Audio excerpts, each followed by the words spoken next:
Live from New York, it's a show that wants to determine the future of a team based on their coach's hairstyle. Do that as you may. As I said when Sirianni shaved his head, no one's ever shaved their head on a winning streak. Can the same be said for me just deciding out of nowhere to start rocking a ponytail / man bun? Am I a little on tilt from the Chiefs being in 9th place? Maybe. Who knows? But somehow it happened. I tried to change it before the show. I was in too deep. So we're riding with it today. First hour. It is what it is. I like it. Thanks, Brou. Brou is just the nicest man in America. You know. No comment from me. Today, Cowboys win. Is it time to start talking about playoff scenarios? Really? I'm here for you. We went from a win over the Raiders to the playoffs. There's a path. Meanwhile, after a 6-touchdown performance, did Josh Allen play himself onto Brou's MVP ballot? Oh, he's definitely on. I don't know. I would have to think. I got to be honest, slim pickings. Yes. Really? Toward the bottom of the valley, it's getting hard to and find by the way, some guys. What's your next tease? Because I think it leads into it. It's the iciest segment in all of sports. A volatile episode of Mahomes Mountain who probably fell off of the ballot. Slim pickings on the mountain, too. As far as It's at a the weird top, year. weird right now, as far as the cream of the crop, Patrick didn't play well. Lamar didn't play well. Right. Darnold, who had been playing great, played terribly. Goff. Right, Goff. Baker was. And Stafford and Drake were good, right, but not. Exactly. You know, Josh was awesome. I mean, Josh was like the. Yeah. But Yeah. so weird mountain too. Yeah, it's What? That's very interesting. Yeah. Chris Broussard, Kevin Wildes, Nick Wright. We are starting in Dallas. A Monday night masterpiece from Dak. 4 touchdowns, was just a drop away from his 5th. 268 yards as the Cowboys climbed to 4-5-1, Brou. Here's Jerry on the defense and his pass catchers. Take a listen. I really was pleased with the way the defense, and that's I was restraining myself from feeling jumping up and down here. Both had outstanding games. Pickens was, I've never seen a performance like that, and it was poetic the way that he was making those moves out there and doing it. It was like he was in an opera or something going on out there, a ballet. But I'm proud for both of them. They played really outstanding today. And Excellent. Brou, the long-awaited grade for the Cowboys. Yeah, because they were on bye Yeah. last week, so it's been a while. But first, before we get to the Cowboys, and I got to let the audience know. I knew he was going to do this. Nick fought tooth and nail to keep this out of the show. No, I just knew you were going to do it No, here. you guys know I look at all of the post-game tape from all the games. I scour it. Yeah. And Gino just said something that was too good to pass. We're starting the show with a Gino This is soundbite. better than they wrote me off, but I didn't write back. Here's Gino. Take a listen. I just got to play better. And I keep saying this, man. If something don't look right out there, blame it on me, right? If it don't look right, blame it on me. That's all you can do. Blame it on me. If your kids mess up at school, blame it on me. If car break down going to work, blame it on me. It's leadership. I like that. That's leadership. That's why he's a guy so easy to root for, Brou. Gino! I don't blame all that on you. You are not the sole reason that the Raiders are a tomato can. Pete Carroll's got some blame. The great Ashton Genty, who we were told was going to, take the league by storm by some people. They're all to blame. The defense, everybody, front office, okay? So they are a tomato can. But the fact that the Raiders are a tomato can is not going to factor into my grade for the Cowboys. Why is that? Because the Cowboys are a tomato can. Or certainly tomato can adjacent. We've seen that. What's their record against winning teams? 0-4-1. Okay, so let's not get too crazy. You're talking playoffs and all that. But it was a very good performance. And first of all, they took care of business for their man, Marshawn Nealon. It was a very touching situation, and tough week for them. They wore the T-shirts. That was great to see. And they went out there and did what they needed to do for that. The offense was fantastic. My man Javonte Williams, almost 100 yards. Always a fan. George Pickens, as Jerry said, was incredible. CD was already barring the drop at the end. He could have had another touchdown. And Dak did his thing, right? Four touchdown passes. The big thing, Nick, and I know you saw this, the defense. The defense was pretty good. And the interesting thing is they held them to 16 points. Look, again, it's the Raiders, but those Raiders put, 29 on Jacksonville. So, they put 20 in beating your Patriots. Hey, week 1 counts. I don't know. Week 1 counts. They put 20 on the Patriots, all right? So I'm not going to just, throw that performance away from the Cowboys because they brought back, they had 6 new guys on their defense. All right, we have a graphic for it, but obviously Quinnen Williams. But whether it's trade or guys returning from injury, we know Overshown, he's a good player, Malik Hooker. Yeah. So they brought back some talent. And Quinnen Williams, 1.5 sacks last night, season high. Mm-hmm. 5 quarterback hits, career high. Oh, so he was huge. We know that trade was big for them. He showed up. So, look, I've got nothing but love for the Cowboys and how they played last night. So I am giving them a – wait. Cowboys fans say, Cowboys fans say, yeah. All the Cowboys say, A-game, A-game. A-game, Cowboys fans say, A-game. All the Cowboys say, A-game.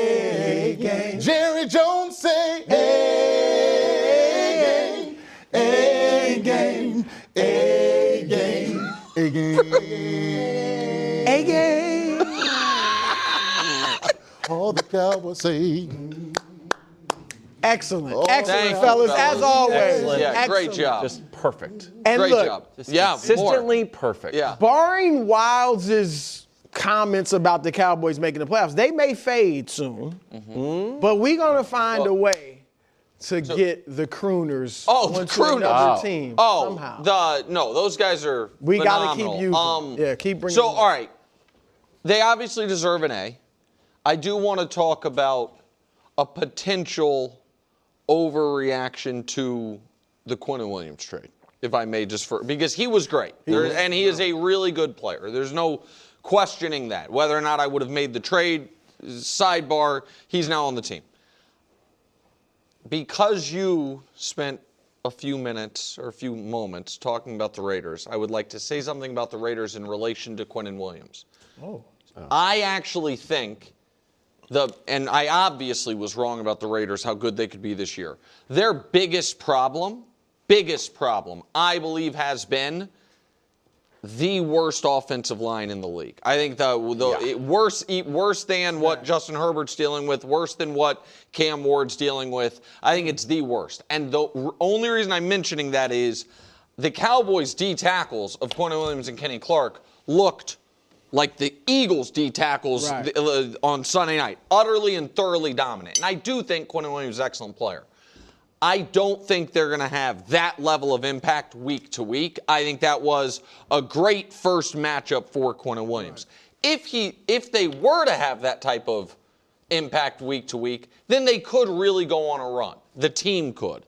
Because the offense is excellent. Yeah. And Dak has been excellent. And Dak, I know he had the couple weeks where the numbers dropped a little bit. Watching Dak week to week, he's been, to me, as consistent as any quarterback in the league other than Stafford and maybe Drake May. Mm-hmm. Josh Allen's had higher highs, but he hasn't been as consistent. Patrick hasn't been as consistent. Lamar's been hurt. Dak's been great. And that was a great win for Dallas, and Pickens was phenomenal. So I agree with the grade entirely. I don't know if I am as ready as I think some will be to be like, man, that defense is all of a sudden not going to be. If that defense could just be average the rest of the year, they're dangerous. I don't know that I even will go that far. I think they took advantage of a line that cannot block, and because of that, they don't even try to run the ball, and because of that, Geno's dropping back 30 times when they can't protect him. It's a mess. They're just a total mess. Try to run it out of the end zone, though. Let's give that a shot. Yeah, I mean, just a total mess. All right, so do the Cowboys have a chance? Well, 10%, according to my beloved playoff predictor. It's from The Athletic. I don't actually do it. Yeah. There are scenarios that boost that up to 90%. Well, No, the they scenario he means Are if you they win serious? out. Yeah, if they win If all they that. win, if Oh, they really? win out, That's if it. they Yeah, win okay. out, they have a 90% chance. Okay. Involves winning all the tough games. Bru's like, what scenarios? And it's going undefeated. Currently in the hunt. Yeah, I mean, That's that's just by Bible. our own metric. In the hunt. In the hunt is just means we decide to put you on the graph. Right there in the hunt. So I disagree that they're in the hunt. I'm baffled though. Hold on. 90% chance if they win out. Yeah, because They could win out and not make the playoffs? Oh yeah. Because of how far. They I think would it's be even what, higher. 11, 5, I think and it's like 1. 98. Okay, yeah. I mean, it Yeah, I would. was gonna say. Yeah, I mean, they'd it be is. 11, 5, and 1. If they win out, I believe they'll assuredly no be chance in. they're Because winning. what that would mean is there are 7 12-win Yeah, teams in the NFC, and Yep. that's not going to be the case. So yes, if they were to win out, they could be in. Nobody, Cowboys fans included, expect them to win out. And so Dust, if we can throw up the Cowboys schedule and then go back to that playoff picture. The Cowboys schedule, again, depending on how good of a team you think they are, I think the most optimistic view is 5 wins. The most optimistic. Right? That they take 5 and it, 2. that they That's very. Yeah, That I mean, would be- That's an option. that would be a great awesome. run, That yes. would be and that would be a phenomenal close to the season.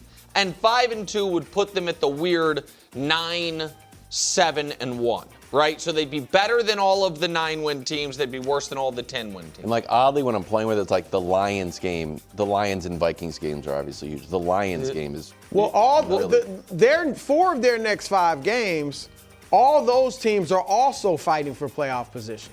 The 4 of yes, everyone but the Vikings. So they're Yeah. not getting like any Correct. layups or anything. The Vikings again aren't like. And by week 17, they think Jaden will be back. That's a different game there, and then we'll see. So they don't have.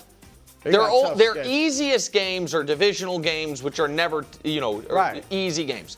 So then if we go back, Brou, to the playoff graphic now, the problem for Dallas is simply that there is, in my opinion, going to be somewhere from a good to potentially very good team in the NFC left out, and that's with Dallas missing. For Dallas to make it, you then need the Lions and another team to miss, or the Packers and another team. So I don't see any scenario where the Cowboys climb all the way back in to where they pass not only Detroit, and again, we're just leaving Detroit where they are, you need someone else to collapse. And I don't think You don't that's think realistic. the Packers could collapse? I do think the Packers could collapse. I don't think 2 of them could collapse. Okay. Because the Packers, Bears, Lions play each other a bunch. So there's going to be some wins guaranteed for those teams. The hope for Dallas would be one of the NFC North teams collapses and San Francisco collapses. Yep. But I just think I think San Francisco has already gone through the choppiest part of its season, Brou, and they didn't collapse there. And so even if they just alternate wins and losses like they've done for a while, that would be enough for those teams to get to 10 or 11 wins. Yeah, it's just a very slim chance. One, I don't think they're good enough to go fight. Like Detroit, I think Detroit's better than them. I think the Chiefs are better than them. Sure. I am actually, I'm giving them a chance to beat Philly next week. So do I. Like that might be my upset alert. I'm first dibs on that. Sure. Maybe. I'm not sure. But I think that could happen. Division game, they played them tough in week 1.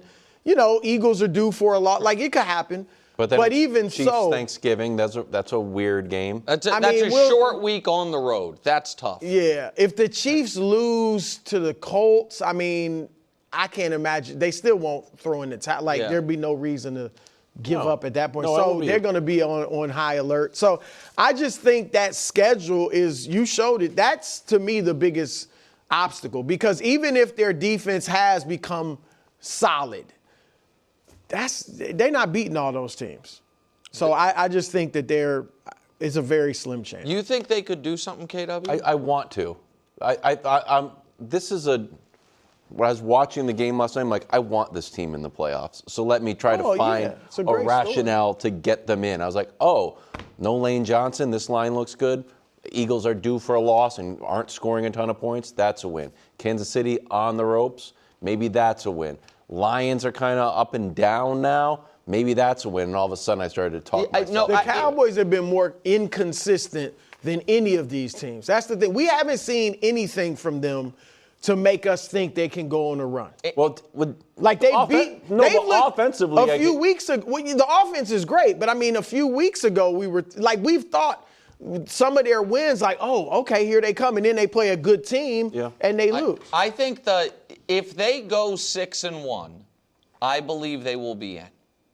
If they go 6-1, because they would then 6-1. Right, they would get priority over any 10-7 teams. There'd be no tiebreakers. They wouldn't. The only potential tie could be with Green Bay, who also has the tie on their record. If they go 6-1, then I think will get in.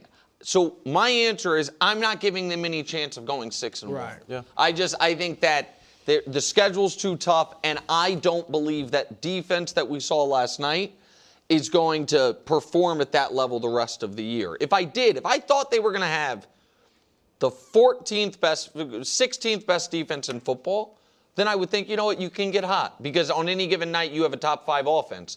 I just think they're going to have closer to the 25th defense with that top 5 offense, even with Quinn Williams and the guys getting healthy. We'll find out quick. Yeah, just quickly in the NFC playoff picture, if you haven't memorized. Yeah. There's always a team that makes a surge. What is your surge team? See, there's usually a team that makes a surge because there's a bad team. There's a good team that started poorly. I think the NFC this year is different. I look at the teams that are in the top 8 right now, and I'm like, man, I think the worst of them all is the Bears. Yeah. And I think the Bears are a fine team. You know, I don't look at any of those teams in the top 8 as fraudulent. And I look at Green Bay and Detroit at having underachieved. You know, and so because of that, I just don't. No surge? I don't know. I don't see a party crasher. Okay. I don't see a party crasher. No, I see though the Bears probably falling. It's easier to fall out, because they're playing a lot of that division. I would buy it if there wasn't a team we all thought potentially was really good sitting at 8. That's the problem for everybody else. Is that if one of those teams collapses, Detroit is ready to take that spot. Right. They need 2 collapses, and I just don't see that Cowboys happening. might be the surge team. I'm shocked you're not going with your Panthers. It'd be fun if they as were. the surge team coming off Bryce's Panthers 450 yards. Panthers might just win. Just take Tampa's spot? I doubt it, but they could. About to be 0-3. We'll see. We'll see. Chiefs hosting the Colts this Sunday. Their playoff chances dimming, but the light is still bright in the building. Here's Andy Reid. Take a listen. We're not quite as negative as the outside world is here by so we know that we need to clean up and we need to do it. But the guys, they get it. I mean, some of these guys have been through some pretty good seasons, and this isn't like this one's lost, Vahe. So we got to clean up a few of these things, and the urgency level, obviously, we need to make sure we take care of that now. Here's a reason for optimism. KC, better than they were last year. Better point differential, better turnover differential. People point to Mahomes, but his passer rating is better. And more yards and more touchdowns. They're scoring more. They're allowing fewer points. Defense is better, yeah. So should the Chiefs believe they can turn this season around? I think they should, and I can just tell you, again, I guess this is kind of a fake news hat situation. Again, the hat is fake, the news is real. The fake hat doesn't even fit over my ponytail anyway.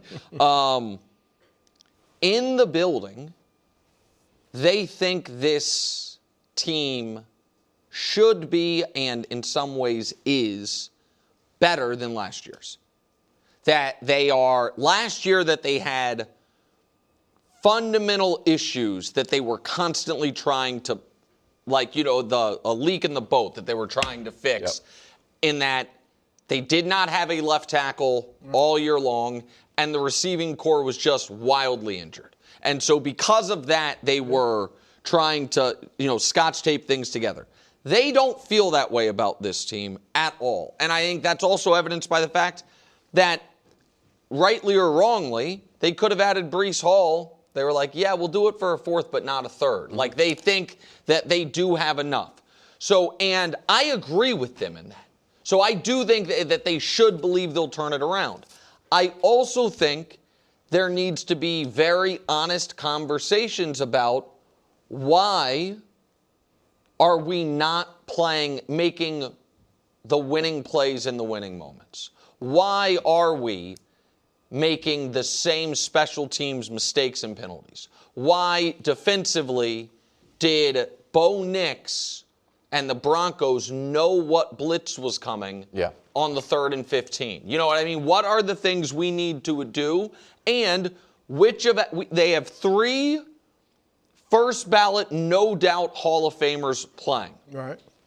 I would argue the only one who is right now playing his best that he can is Travis. That he can. Yeah, I mean, Travis is not playing like peak, but at 36 years old, he's second of all tight ends in yards. He's having a better year than he's had in 2 years. Chris Jones has not had a great year, and Patrick has had a great month plus, which gave him the numbers that are carrying him right now. But the last 2 weeks and the first 2 weeks, Patrick wasn't great. And so I think you rely on your legendary players to, do legendary things down the stretch. First of all, I think very few NFL individual players or teams would feel like at 5-5 they don't have a chance. Like, I just think athletes in general, at this level, world-class athletes, they feel like every time they step on that field, they can win. We're looking at it, the outside world, thinking, oh, they've lost 2 straight, or, this team's. They're not thinking that. They're not thinking that. So, and imagine now a team with their pedigree that's won 3 Super Bowls, that's been to 5 of the last 6. There's no way they are or should be thinking this over. And then you gave some of the empirical evidence, like you gave some of the stats. They're the 4th best defense in the league, scoring defense. And 4th best. And they're 8th in points? 9th in points. Yeah. They lost to the Eagles by 3. These are all games, and last year we know they won all these close games. I think I disagree with you to some degree, Nick. Like, some of this is just coming back to the mean. Yes. I agree with that. Losing 5 of these games that are 1-score games is not normal either. Yep. So I think they're going to start winning some of these games. You certainly don't need to doubt Mahomes or Andy Reid. They lost by 3 to Jacksonville, 3 to Denver. Like, the other 2 were 1-score games. Like, they are right there. So there is no way they should be feeling like they're out of it at all. I'm going to invent another phrase. Oh, can't wait. I have a long history of inventing phrases. Defense wins championships. Yeah, they become cliches. Yeah. So good. Iron sharpens iron. Iron sharpens iron. When there's an issue in Texas around Houston, I say, Houston, we have a problem. Yeah. People have been using that. Not literally. Put your money where your mouth is. Not literally. But what I mean is, if you want to talk so much, then maybe your actions and even your financial Are you telling decisions. me to bet on the Chiefs? Now, I'm not telling you, but everyone's saying the Chiefs are done. The Chiefs are going to miss the playoffs. Oh. The Chiefs, it's Rams, Eagles, Bills, Colts, and then Seahawks and Chiefs tied. They're playing the Colts this weekend. They are favored by 3.5. Yeah. So there's a lot of social media chatter about the Chiefs dynasty being over and the Chiefs are washed and something wrong with Mahomes. But when it comes to time to put your money down, and this has fallen because they used to be top. They were the favorite. They were the favorite going into the Bills game by a lot. After the Bills game, they fell to co-favorites with Buffalo. But they're still ahead of the Broncos. They did take a hit by losing to the Broncos. But they're still ahead of the Broncos. And I think part of that is, if I may, again, at this point, we should get royalties from the New York Times for promoting this athletic playoff prediction. Wait till you see how the money we get from money where the mouth is. Okay, good point. If the bracket falls the way they say is most likely, with the Chiefs making the playoffs as the 7th seed, and the Chiefs, and the 1 seed is New England, which is, again, they're saying most likely, and the 2 seed is Denver, and it's that game. And the Chiefs, having won either 5 of 7 or 6 out of 7 to make the playoffs, they're like, okay, in order to make our 3rd straight AFC championship game, what we need to do is go to Denver and play Bo Nix and the Broncos, who, again, it'll be the 3rd time we've played them in a short period of time. Yeah. But a game that certainly they would say, and then go on the road, very tough environment, against a quarterback in his first ever playoff start. Which is, if you're the 7th seed and you win, you're guaranteed. Right. Even though they reseed, you're guaranteed it.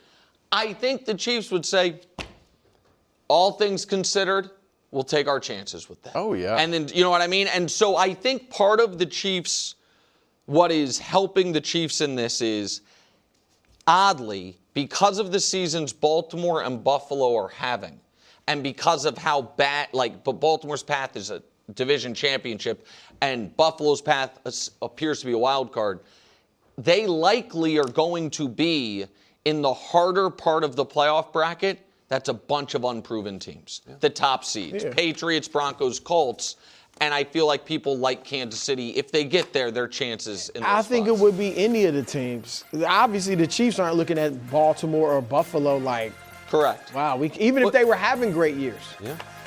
Baltimore was having a great year a couple years ago. Shedeur is starting. That's next on FS1 and the Fox Sports Channel on Sirius XM. A-game. All the Cowboys say. I blended right in. That was good. I don't know if you hit the right. Check out the podcast. We were number 1 yesterday. Where are we at, Gianna? 4? Oh, gee whiz. In our YouTube channel, please subscribe. Gianna gave me my password so I can hop in the chat, answer some questions, do a little Q&A. Q&A with the King. That's Shedeur, expected to get his first start of the year when the Browns take on the Raiders. Shedeur only completed 4 of his 16 passes against the Ravens, but now we'll have a full week to prepare. Here's Kevin Stefanski. We trust our players. Shedeur's putting in great work. On the field, in the meeting room, he will be better with reps that he's getting, like any player would be better. But we trust him, and he's somebody that's continued to put in the work and will continue to do so. Super Bowl champion Greg Jennings is here. Is that a new suit? That looks just marvelous. No, he wears that all Looks great. I'm going to ask to wear that. There's a happy medium in between. No, all the time. He's worn it before. It's double-breasted tweed or whatever. It's fantastic. Sorry. With his body changing, that's what it is. I'm just trying to compliment you, buddy. What are your expectations for Shedeur against the Raiders? Kevin kind of hit on it a little bit. Obviously, we want to see growth from him getting his first exposure last week to obviously this week, full week of practice. But what has to be on display is his ability to manage the game, meaning getting the guys in and out of the huddle, being able to process what's going on defensively, schematically, picking up blitz, being able to assist his offensive line with protection. Again, a lot of this is going to be a lot because we have high expectations of this specific player. No one is saying we need you to win the game, but we need you to be a reason why we can compete and be competitive offensively. A long stretch to ask, but managing the game, being decisive, being one that makes decisions and not second-guessing it, that's what I want to see out of Shedeur. Again, he has a lot that he's going to have on his plate this week, and it's going to be interesting to see how he deals with it. Great opportunity against the Raiders, a team that not a great team, but they can get after you in the pass rush. So it's going to be another test for him. Yeah, and I think last week, and somewhat fairly, I mean, a lot of the blame people put on the coaching staff or whatever for not preparing him. But, and some of it obviously has to land on him. A lot of it lands on him. But if you want to talk about the organization not having him ready, that's fine.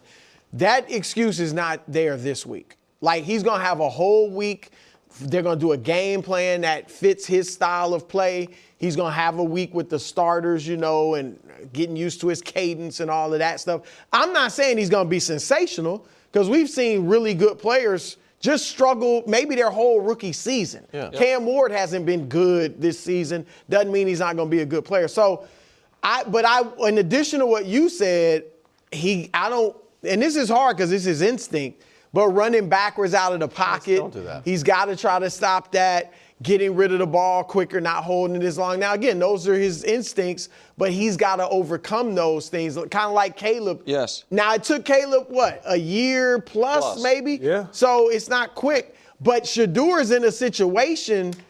This is the NFL. Correct. Nobody's holding your hand. Nobody's going to wait all, several years for you.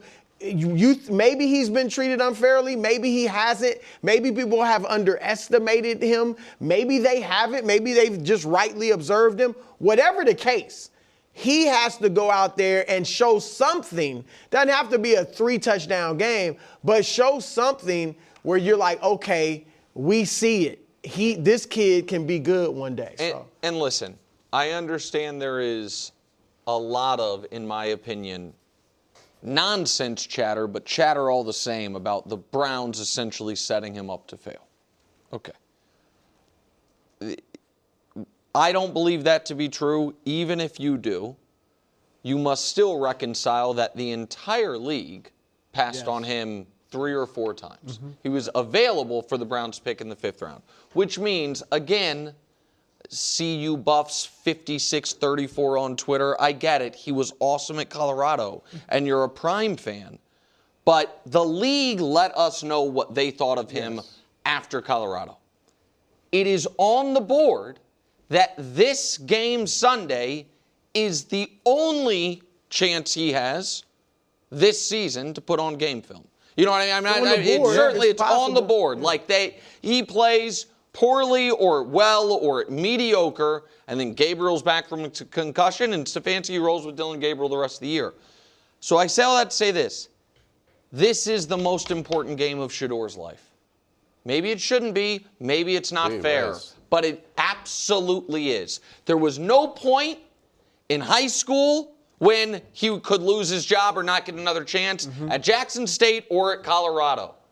And now he gets a full week to prepare. He is against a bad team that is on a short week themselves, who I'm not saying they've given up, but Miles morale Crosby has to be low. Right, morale is low, and you now have an opportunity for 60 minutes to put real film out there that could make it to where even if the Browns are out on you, someone else is like, you know what? Worth something. The same type of deal the Cowboys gave up for Trey Lance. Somebody be like, yeah, we'll bring Shedeur in and see what it is. Because if he looks at all like he looked in that Ravens game, man, it is his future is murky. Because I do think NFL teams that were worried, even if it's not his fault, bringing him in puts extra scrutiny and questions and everything. Those worries have been confirmed. Like there is an extra part of Kevin Stefanski's day that he has had to deal with that other teams have not had to deal with about their 5th round pick. And so and again, that's not Shedeur's fault, but it is the reality. So it's a long way of saying he's got to be good. Because if he's not good, this might be his only chance with a full week to prepare in an NFL game to be good. So I don't necessarily think he has to be good. Just can't be bad. He cannot be bad. That's the better way to put it. Bad, but not terrible. Gabriel hasn't been good. Exactly. He's actually been bad. He has to look functional. This is why I'm saying the management of the game, and maybe not even the game, the offense.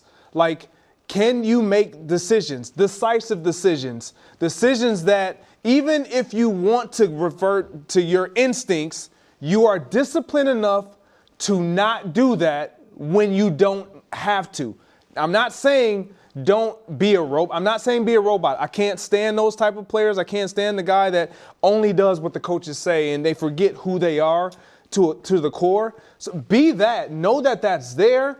But what has to be and has to be shown is that you can play on time, that you can be decisive when you get the ball, when you drop back, that you can protect not only yourself but receivers as well. Like all of what we saw in last week's game, you can say whatever you want to say. I've heard the full gambit of reasons / excuses of, backup quarterback. Well, they're expected to get in and do this. The reality of it is, and he hasn't had the offensive plays, the reality of it is we're all professionals. And at this level, the expectation of the other guys that are going to be on the field, your coaching staff and yourself is, I'm going to be ready, period. Right. Like, so regardless of how we feel about the people who are assisting us in preparing, they have nothing to do with you preparing the way that you need to prepare. And so for me, this is about Shedeur.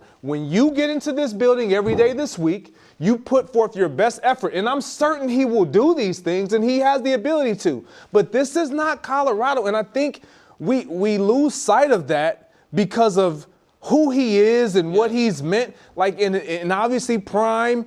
But there's been so many great college players that don't produce on this level. Right. So this is not an aberration. This is not just, he's the only one that's ever. No. The reality of it is he has an opportunity in front of him this week.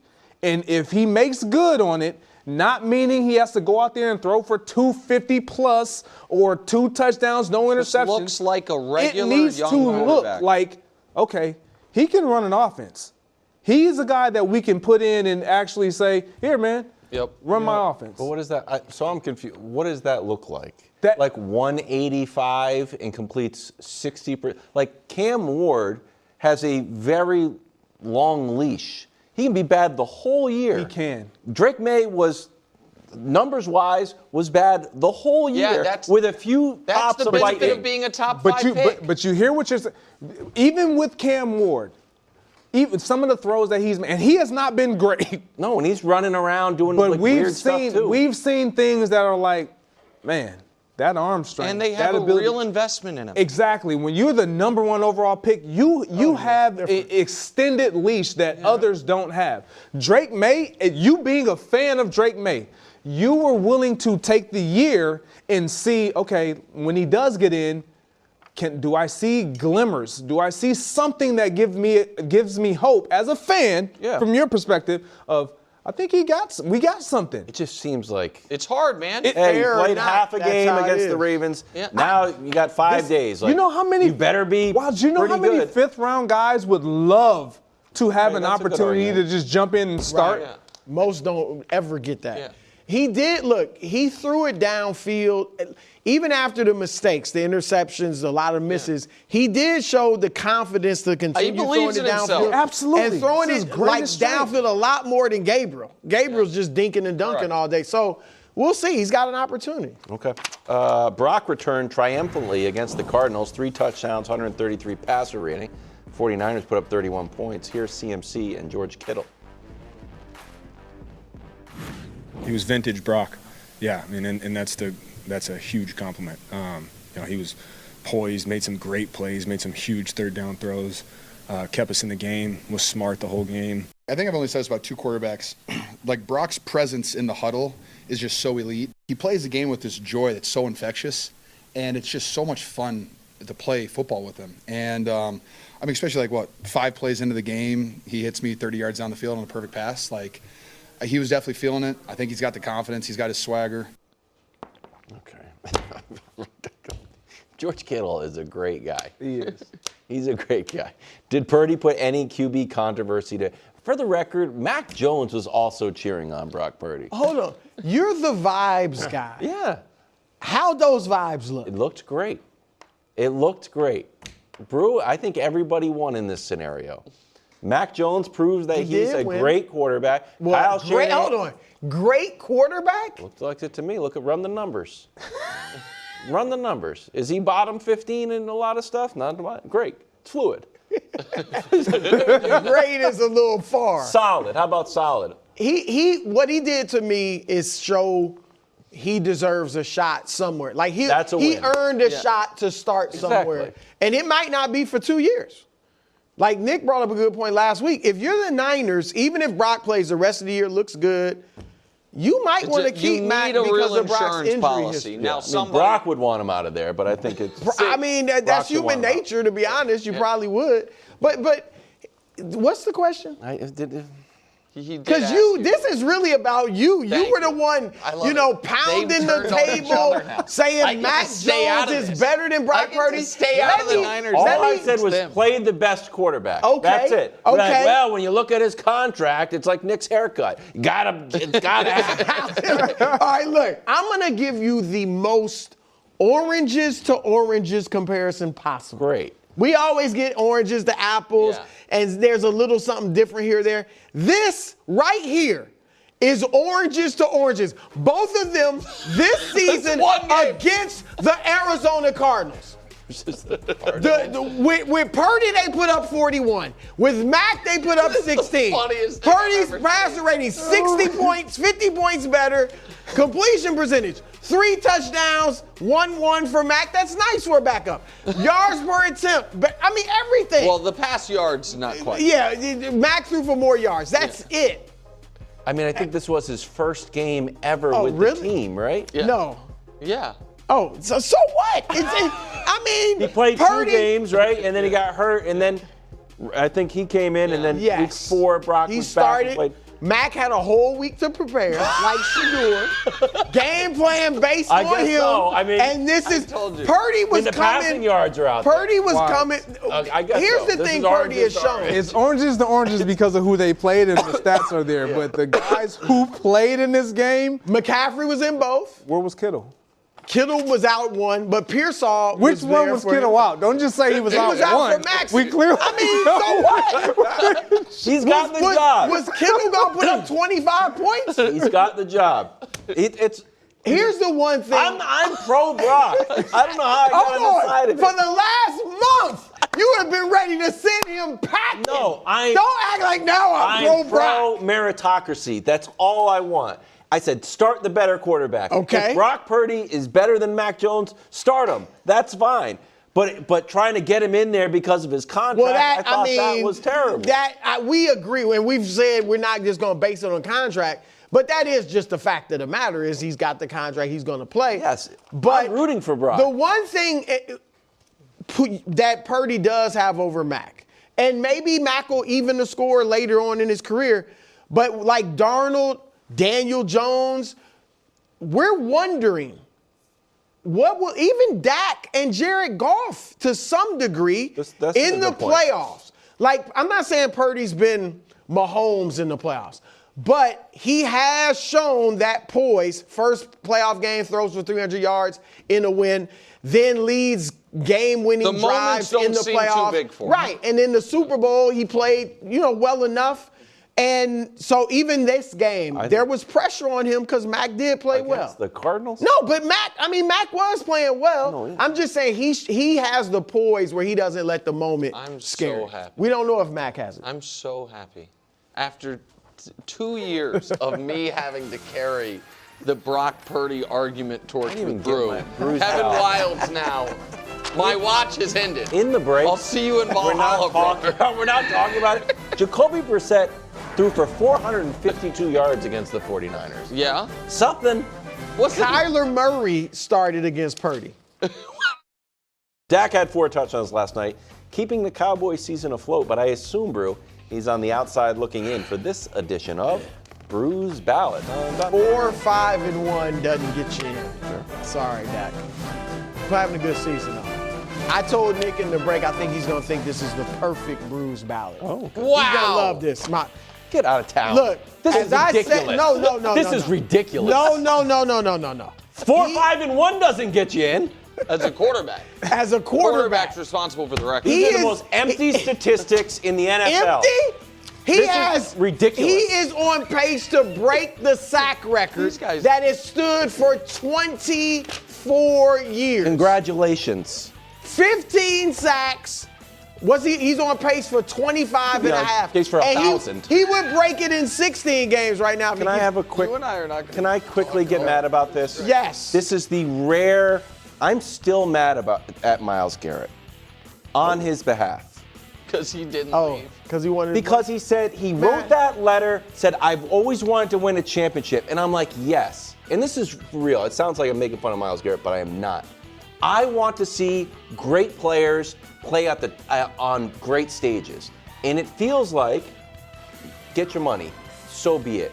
But he is so good at this point.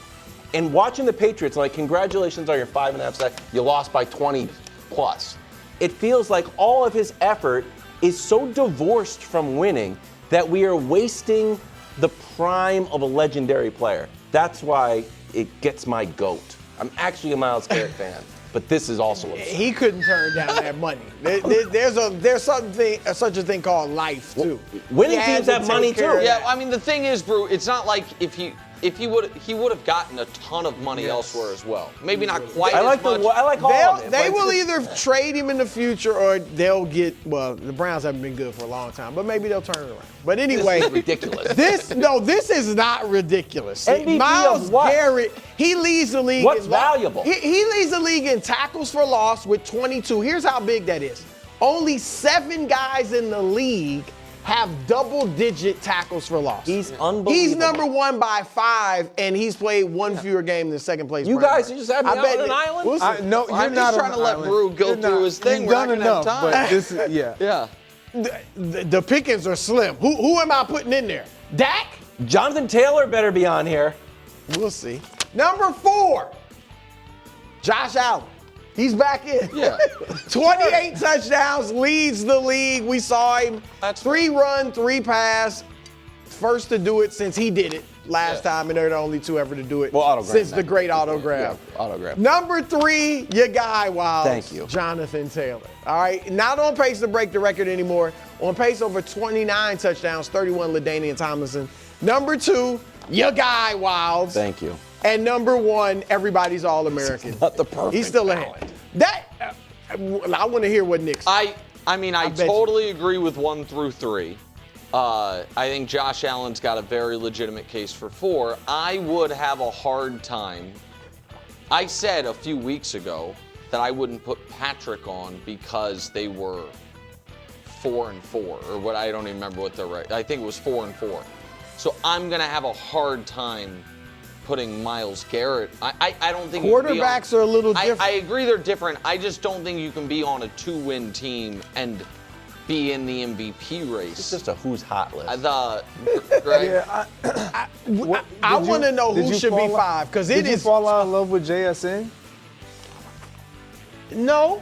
So why he was isn't in consideration? He was on your ballot a couple weeks ago. He lost last week. That's why. He lost. He lost. Oh, he lost. Miles he made Miles a great ain't catch. losing, huh? He made a potential catch in the year. You're right. Yep. Are y'all just sneezing at basically because 25 sacks? I mean, no, we're not sneezing at the sacks. Defensive player of the year. Well, that's what he. Exactly. Do they not have a great defense? They have a great defense. They have a great defense. It ain't his fault. They got no quarterback, with all due respect. Let me just real quick, 20 more seconds, thus I know our clock's way off today. Apologies. Here's the defense of it. It feels like his case is very similar to Burrow's. Yes. Which is, my side of the ball is awesome. We are losing games purely because of things that happen when I'm off the field. Now, Burrow, at least, they won half the games as opposed to being the second worst team in football. But still, I think that's the case. When I'm on the field, my team is awesome. When I'm off the field, we lose the game. And he may break a record that is a serious, important Real record. Yeah. And it stood for 2 decades plus. Coming up next, Mahomes Mountain. I love Myles Garrett. I wish he was on a better team. I don't think I do. You do. I love but you also have a take that edge rushers are over. I'm shocked. Well, I don't know. Max Crosby, Myles Garrett. First of all, 5th is, obviously.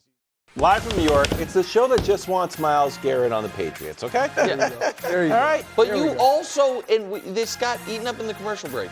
You have a you have a take like Colin used to have about wide receivers. Which is like great wide receivers, they're icing, they're not the cake. You talk to you about it. That like the greatest wide receivers ever, aside from Jerry Rice, didn't win. You have a take that pass rushers. Well, the great pass rushers tune in to watch a 2-win team. I just want them on great teams besides Benito. Barry Sanders played in 3 playoff games? Yeah. A lot. Yeah. Like Max Crosby, very good. Quarterback's I would like him to leave the Raiders. Quarterback's the only position we really judge by wins and losses. Not KW. KW is into left guard wins. Everybody. KW is in. KW is into equipment manager wins. Are you contributing to winning or not? Yeah, there's no doubt about it. KW thinks Joe Thomas. What do you ever do? No, hey, move up or move out. You got to get out. I'm pro trade demand too. Today, Cowboys playoff hopes. There is a path. Meanwhile, LeBron's back, Wemby's out. We discuss how good will LeBron be and how worried are we about Wemby. But right now, oh my goodness gracious, hit the snow. Oh, the air is getting a little thin up here. Spend a little too long at the top of the mountain. Shortness of breath. Nausea. Wicked diarrhea.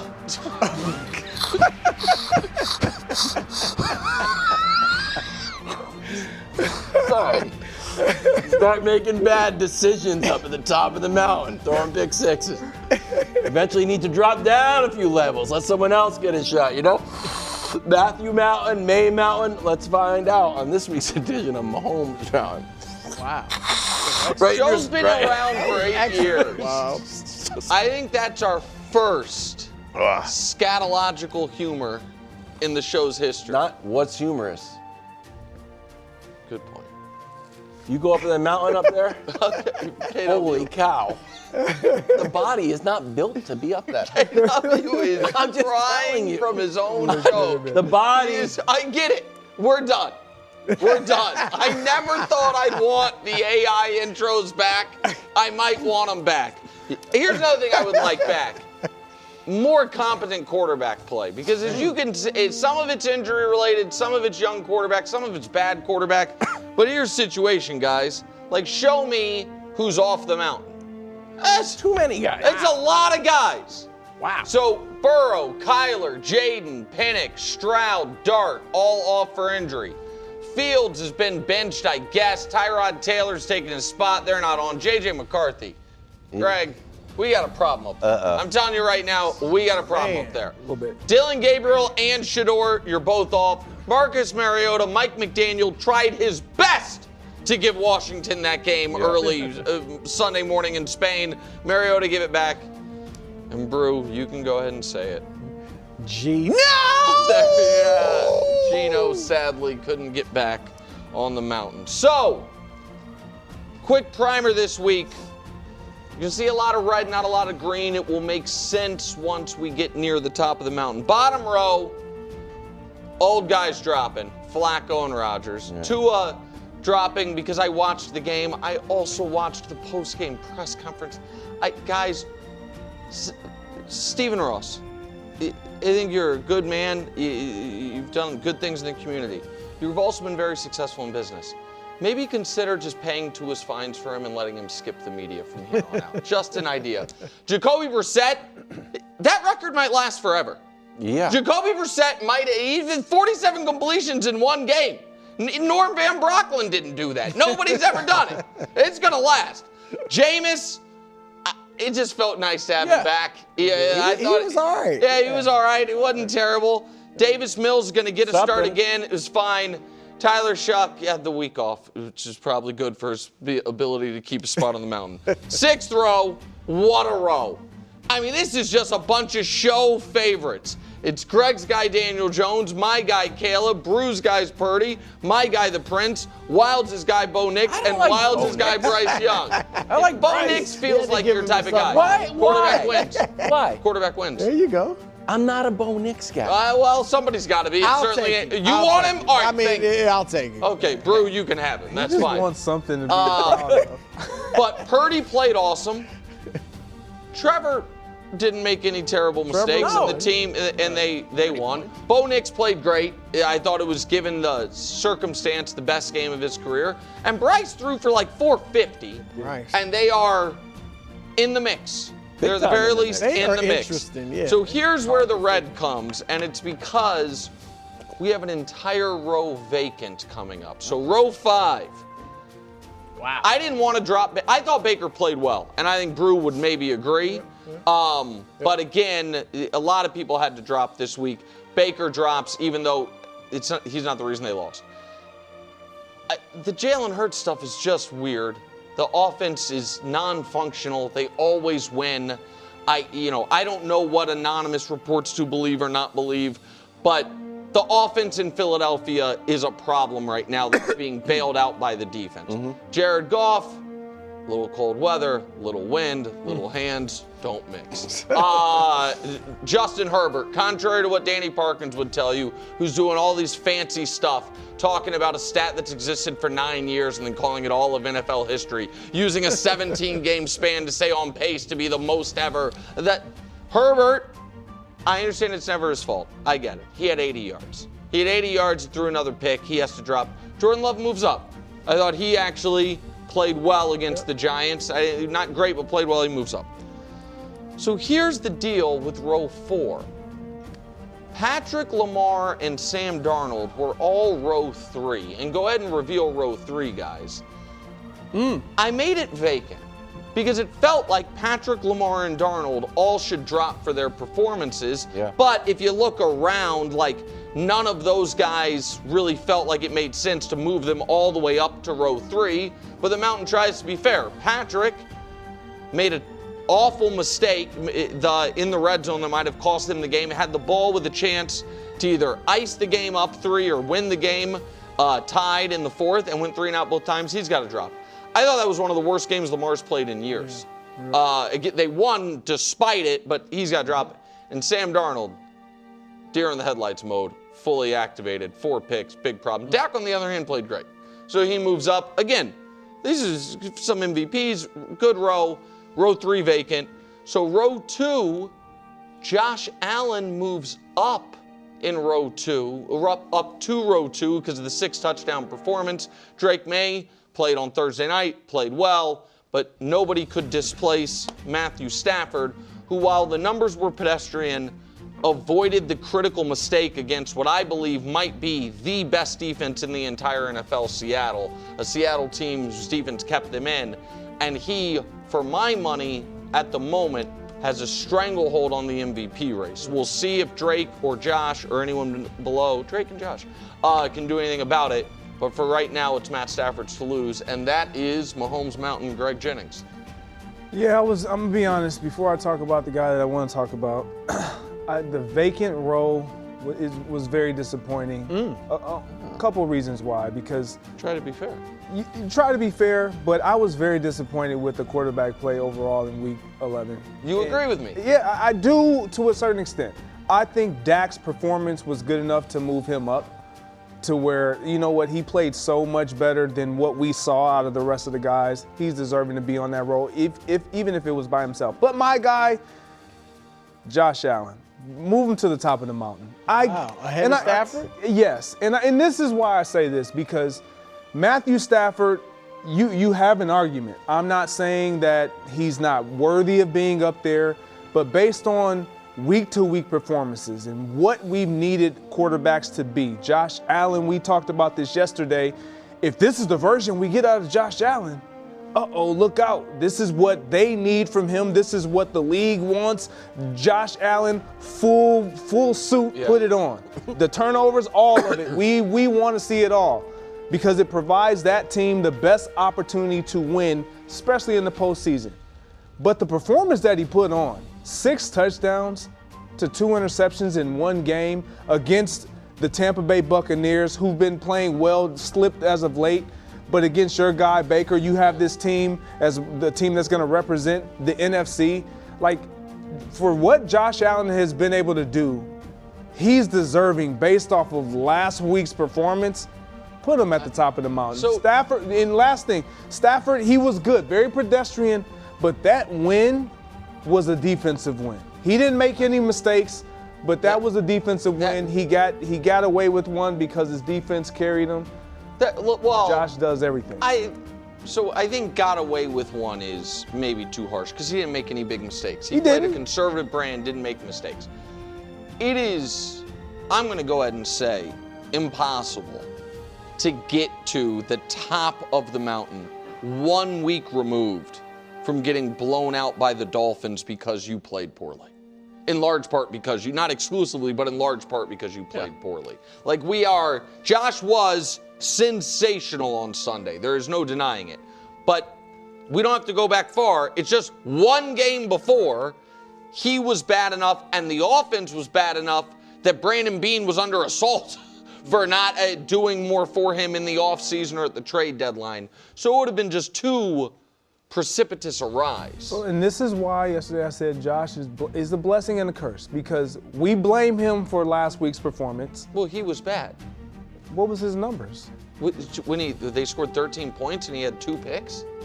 He had a lot of yards. Or 2 turnovers. I don't know. I know he had at least 1 pick. Maybe it was a pick. I mean, or 2 that's picks. what we want to see out of Josh. No. You guys are out of here. How many touchdowns? No, again, but he was not throwing the ball down the field. He wasn't, he was turning, it was the bad without the good. He wasn't good. It was and so I disagree that he's a blessing and a curse. I think he's mostly just a blessing. However, he doesn't have I think he had as many turnovers in that game as Stafford has had all year. Yes. Right? And so, I think Stafford's been pretty good. And so Stafford's going to stay atop the mountain. All right. Good argument, though, Greg. Look, say I'm holding this past against him. That might be true. But there is something in my being that can't stomach seeing Sam Darnold next to Lamar and Mahomes, particularly after a 4-interception game. So I am dropping Darnold. Oh, wow. Now, who you want to move up? You can move up Baker. You can move up Hurts if you want. But I think Darnold has to drop for sure.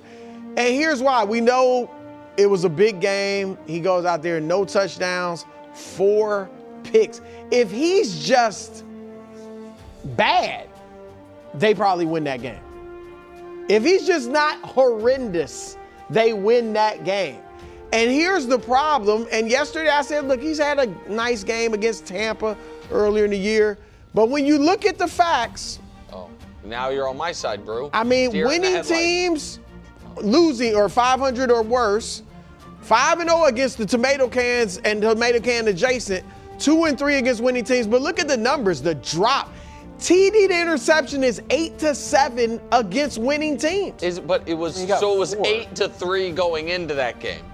And then he went 0-4. So, the Rams. I'm just saying, take away the 4 touchdowns against Tampa. And then, I'm just, he has got to show that he can do it against really good teams. If they're going to go where that defense wants to take them, that's for sure. So, a couple things. One is, and I think Wiles might agree with me, I feel like not 20% of your rationale for putting Darnold on there, but at least 5% is you love the darn old puns. I think that we've expired. I'm telling you. Send us back to those darn I'm just telling Someone you. upstairs. That's Dusty. Darn that is old. Dusty. That was a Friday Dusty morning lives for headline that. or And Monday it was morning great. headline, and it was, and again, Brou, if you remember Friday's show, I said when we were doing the game preview that the Rams would make Darnold see ghosts. Yes. I thought and that. You were right. I thought that the deer in the headlights game was possible. I also think that the point his teammate, I forget the guy's name, made. I think Ernest Jones. Ernest Jones, where he said, hey, he's the reason we've been as good as we are, is true. Now, the defense has been great. I think obviously JSN's been awesome. He's been really good. So I'm comfortable with his placement on the mountain while knowing that come the postseason, I'm going to probably not believe in it. But Here's the thing, though. Yeah, go ahead. He has 17 touchdowns, which is pretty good. Yeah, that's good. 10 picks. The only players with more picks than him are Geno and Tua. That's it. And 17, it's not like Baker last year where, okay, he led the league in picks, but he had 41 touchdowns. 17 to 10 is not a fantastic ratio. I mean, it's not. I mean, Darnold has been good. I'm not saying he hasn't been good, but they won, 10 last year? There was plenty of, if any of the guys on the row beneath him had just balled out this weekend, maybe I would have put him. Baker, but Baker could be. Yeah, but it like would have been Baker felt wasn't weird really- because He didn't ball out. Yeah, No, I mean, but okay. I mean, their running game is what killed Buffalo. And Josh is turning it over inside the 5. All that. Go ahead. Greg and I, great minds. I'm moving Dak up to the vacant spot, claiming Dak quiet MVP case. Don't get me wrong. I know Myles Garrett's 2 wins. You slayed me about Myles Garrett, and got now 4 wins. Got twice as many wins and a tie against the team that I think you have going to the Super Bowl in the Packers. Scored 40 points. So here's a Josh special. You know how Josh likes to cook up a Josh special. 70% completion percentage. Why? 3 touchdowns. This is Josh special. How many of your graphics involve an arbitrary completion percentage number? Buddy, you're the only one. You have just decided. You are like my children. Just all of a sudden decided we don't like cheese. I'm like, what? I'm like, you like pizza? We don't like cheese anymore. It's just randomly. I'm like, that's not a thing. And they're like, cheese is gross. I'm like, no, it's not. That's you in completion percentage. It doesn't matter. Now we put up a graphic. We're like, I know you don't care about it. Like, what? Okay. It matters a lot. Okay, go ahead. Completing passes. Okay. Throwing it to the guy, he catches it. Anyways, these are great seasons, and Dak's right in the middle of it. Yours is just raw ranks. You'll like most of this, I think, besides the completion percentage. Score a lot of points. Score almost 30 points. That's great. Yeah. Throw up for a lot of yards, 21 touchdowns. The passer rating is 9th. And then, because it's a rich tapestry, and I know you don't love this even worse, I like to project a little bit when I'm talking about the mountain. Coming up, a little bit of a gauntlet. So I'm expecting them to put up points against the Eagles. Chiefs, I don't know, but going head-to-head with Mahomes will be interesting. And then Goff will be interesting too. So, is he? Mahomes obviously has him, but in these matchups, and I'm a Jalen Hurts guy, but which quarterback do I think is going to score more points in that game? Yes. Just a couple drops away from Week 1, which, by the way, just so you know, just so we're clear. Another way to say which quarterback do I think is going to score more points is which team is going to win, right? Well, no, defensive scores. Okay, all right. Yeah, special teams, okay. All sorts. Got it. I wasn't quite sure what you were saying. So here's what I think, KW. For the MVP voters, now that it is a 5-person ballot, there are going to be some voters that vote for quarterbacks only. Mm-hmm. That all 5 people will be quarterbacks. Assuming I'm right on that, and I think I will be, Dak will get some votes if he keeps this up. Yeah. Because it's hard to find, to the point you were making, Brou, who are the 5 quarterbacks deserving of MVP votes. Right now, Patrick's ineligible because of the team's record, and he doesn't have the gaudy numbers that Dak has, right? The Lamar hasn't played enough. The Darnold, it seems like that he might have played himself out of it. Goff. Right. Goff is, and so Jalen is number 1 seed, and he's kind of out of it. Right. And so it's what happened with Burrow last year. And you said going into the year that the Cowboys were going to have to try to do a better version of what the Bengals are doing. So we'll see. I disagree that he currently has a quiet MVP case. Quiet. It's silent to me. Oh. But by the end of the year, he could have a quiet case to get some 5th place votes. Yeah, that's what I'm saying. To get some votes, By the end not of the to year. be the Quiet. actual MVP. Like, oh, you know what a quiet, great pizza place is? That pizza place right there. You're really thinking But about it'd be pizza like a lot. pizza place we Talking wouldn't about your go kids to. and cheese. By the way, We'd did never your go kids, there. Your kids, just the 2 boys, decided simultaneously? Neither one of them like it? As they were eating pepperoni pizza. No, as we were like making something. I don't like this. Like, why? It's got cheese on it. Chicken parm. All of a sudden, they don't like chicken parm. Oh, wow. Why? No one knows. Just to be annoying. Coming up next.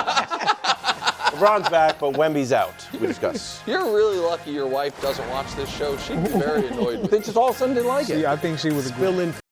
Start your Saturday strong. Ohio State, Rutgers. This is an interesting one. I like Ohio State. Me too, but keep your eye on the ball. You think? Big noon kickoff at 10, and it's Rutgers, Ohio State, only on Fox. Welcome back to the show. A little NBA talk. Two big stories. One superstar is back and one is out. We'll start with who's back. LeBron ramping up for his debut tonight against the Jazz after a bout of sciatica sidelined him. He's officially listed as questionable, but Shams is saying he wants to play and will go through his normal routine. Hopefully he plays. Here he is yesterday.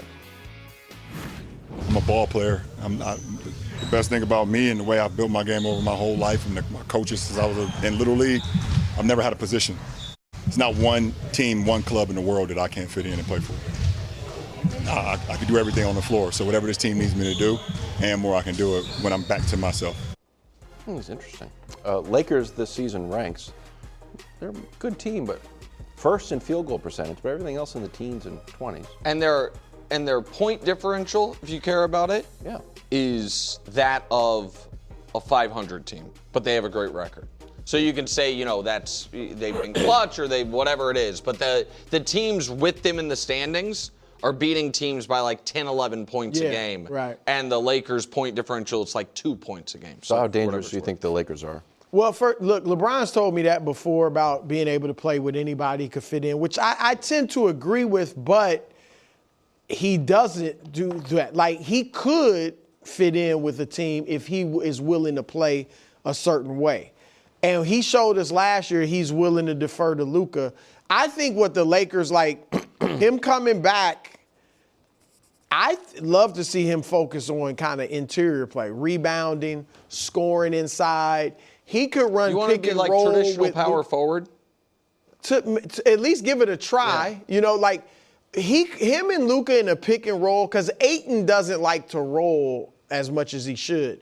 LeBron obviously can pop, but he could roll and catch these passes from Luka and dunk them. That's kind of what the Lakers need. They need three-point shooting, and LeBron's become a good three-point shooter, but he's not going to fix that solely by himself.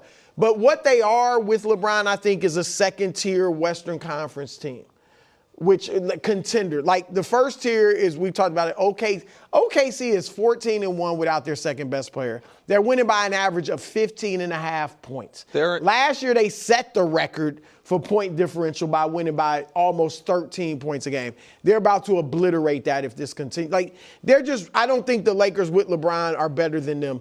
Denver, which played OKC tough, obviously, last year, and is better this year than they were last year. I put them with OKC on tier 1, and then that's it. And then you got the Houstons, the Lakers, the Spurs if Wemby, and we'll talk about that. And then I'm missing somebody. Are you thinking of Golden State? Not Golden State. I mean, there's Portland, there's Minnesota. Phoenix. I'm putting Minnesota in there because of potential. Yeah.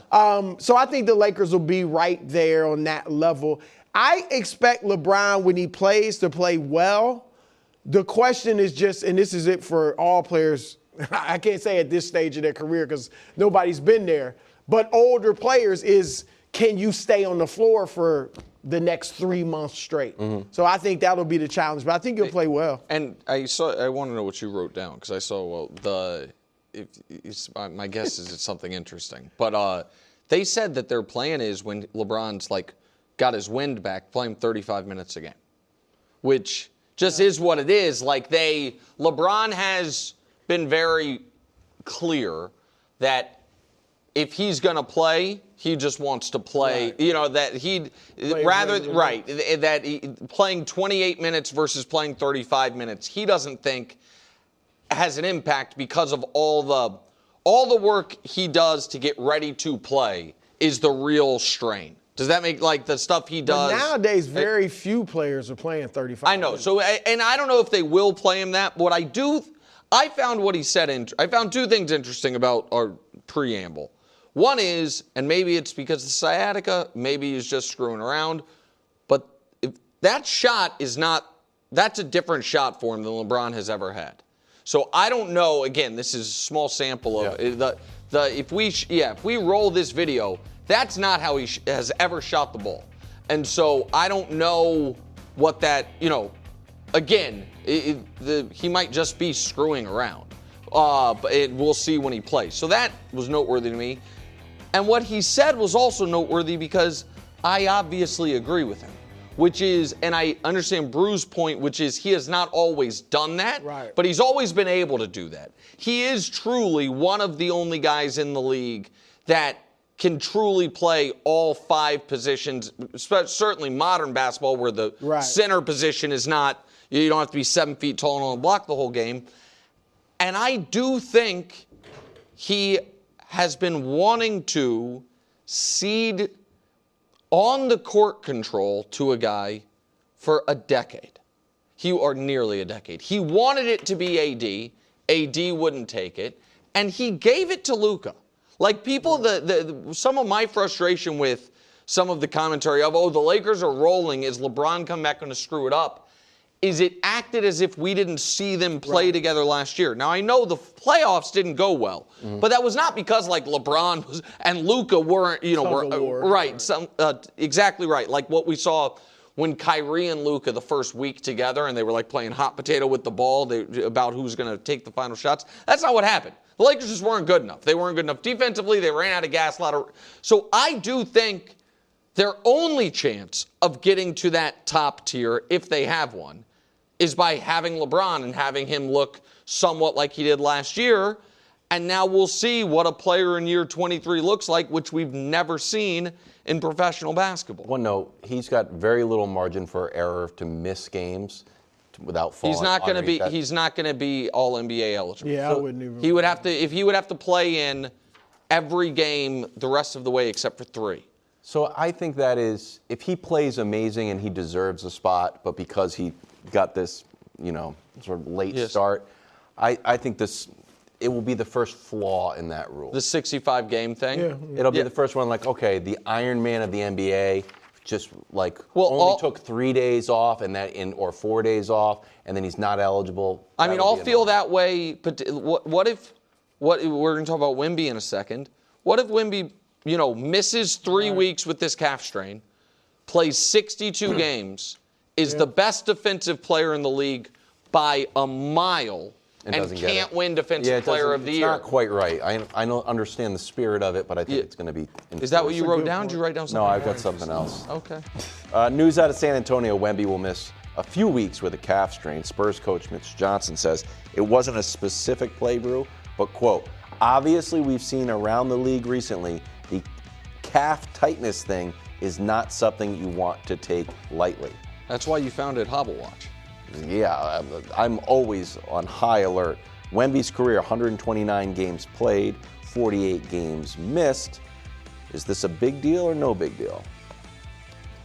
Well, I think it's a big deal. There's some reporting out there that they're being overly cautious, that he feels fine, but they're just like, look, because what this could lead to, so we want to be extra cautious. Hopefully that's the case. Obviously, every basketball fan wants to see this guy have a career where he can play, every season for the most part. But it's even if whether it's big or not, if he's out 3 weeks, it's big because the Spurs actually look like they're a pretty good team. Yes. And right now they're 9-4, I believe. Yes. If he's out 3 weeks and they stumble and maybe, fall, I mean, he would bring them back into the playoffs. But I'm just saying that kind of takes away perhaps another potential contender in the West. For him, I think, because, calf injuries, these injuries that are more common now, Achilles, it may be related to the style of play. There's a lot of people that feel like just because the pace is what it is, you're covering a lot more of the court. Your defense is out at the three-point line versus in the paint. If I were the Spurs, I would start playing him more inside than on the perimeter. Not that he won't be on the perimeter at all, but early this season, that first game he had that was so tremendous, and the next few weeks, he was driving the basketball. He wasn't taking many threes. If you watch the last few weeks, took it away from him. He's been sitting outside, but he's planting himself, whether it's in the corner, whether it's at the three-point line near the top of the key. They need to have him at the free throw line, which they were doing a lot earlier, or flashing to one side of the post or the other. I'm not saying plant him on the block, but flash him to one side or the other, because obviously he'd be effective down there, number one. Defensively, he could block shots if they can keep him near the basket. And I think it would cut down on some of the wear and tear. For any player to be playing like that is wears on you. For a 7-7 guy, I would imagine it could be even worse. So that's something I would look at if I'm the Spurs. All right, micro, macro for me quickly. Micro is, man, he needs to get some reps with De'Aaron Fox. They traded for Fox, then Wemby had the blood clot, then Wemby's healthy this year, Fox is not healthy yet, then Fox comes back, now Wemby's out. And because I do think the Spurs have very interesting decisions about Castle, Harper, Fox. Yes. Do we want to keep them all? Do we want to move one? Who plays best with Wemby? Do we want to go for it right now? Do we want to bide our time? So there's a lot that is just in the micro for the next month and for this season for the Spurs that is a missed opportunity. For the macro, this is just a lot of ominous signs about Wemby's. All of the guys who we look at it as GOAT conversation adjacent or whatever, man, what they all had in common was amazing durability. Mm-hmm. And obviously Jordan broke his foot in year 2, but that almost feels flukish. You know what I mean? It's like Tom Brady blowing out his knee. It's like a one-off injury cost you a year, but that's it. I worry about Wemby. I've always worried about Wemby, and I also think for the actual, GOATs conversation, some of it is like getting pelts on the wall and, those things, and it's just the more stuff like this. I know it sounds silly. 65. Yeah, it's like, instead of having 7 defensive player of the years, he has 4. It's a bummer. And I hope the Spurs are being cautious, but like you said, you have to walk the line of being cautious and being too cautious. Right. But everyone's terrified of Achilles, understandably. Yeah. So you had a good take on, do you just go for it now if you're because Dylan Harper? Castle's a keeper. College hoops doubleheader right here on FS1. Great doubleheader. Fantastic. Arizona against solo ball number 3 UConn. Then Roll Tide, Illinois. Holy cow. Yeah, it is. All tips off tomorrow right here on FS1. That's a great doubleheader. We'll lock into UConn this year in a major way. Cowboys. You jinxed them last year. Yeah, you did. Danny Hurley's. We didn't have it last year. MFing people and stuff. Cowboys got their 4th win last night. Dak threw 4 touchdowns. Defense looked frisky in Quinnen Williams' debut. 4 sacks, interception, safety. Ashton Genty shut down. Here's a picture of the playoff picture. There's a picture of the playoff. Cowboys firmly in the hunt. 11 teams. Well, you don't even have to look at 11. Only look at 16 in the conference. Look at Cowboys. Greg, I'm the only one giving the Cowboys any chance to make the playoffs. Are you giving them any chance? No, you are the only one to give the Cowboys a chance. Look, it's really simple. If they are able to win their division, then they'll get in. They can't do that. Exactly. Like when you think about it, look at where the NFC West is right now. They got 3 teams that are already at least at 7 wins. Mm-hmm. The Cowboys have only 4 wins. They have 7 games left. You got to at least get to 10 to have any shot. To have any shot. That's going 6-1. And we put up their schedule earlier in the show. And if we have it, we can put it up again. Their next 3 games, I'm not saying they can't win them, but the likelihood of them dropping 1, maybe 2 of those in the next 3, very likely. Their margin of error it's gone. It's gone. You're not going to catch an 8-win team in your division. No. They're going to win some games. It's just and you sadly don't have the opportunity. The teams you're chasing, you don't play them. Yep. It'd be nice if you had a Bears game but they already lost that. Yeah. If you had a Packers game, but they already tied that. They do have the Lions. So let me take that back. That is one team they're chasing that they play, but they don't have the Niners. And listen, the tiebreakers don't matter. Like the head-to-head tiebreaker loss with the Bears doesn't actually matter because unless the Bears get a tie on their record as well, they're not going to have the same record as the Cowboys. So that's less relevant. But KW, I do think the offense is awesome, and I do think that Quinnen Williams, particularly against bad offensive lines, is going to wreak real havoc. He's a really good player, and last night he was great. I do not believe this is going to happen.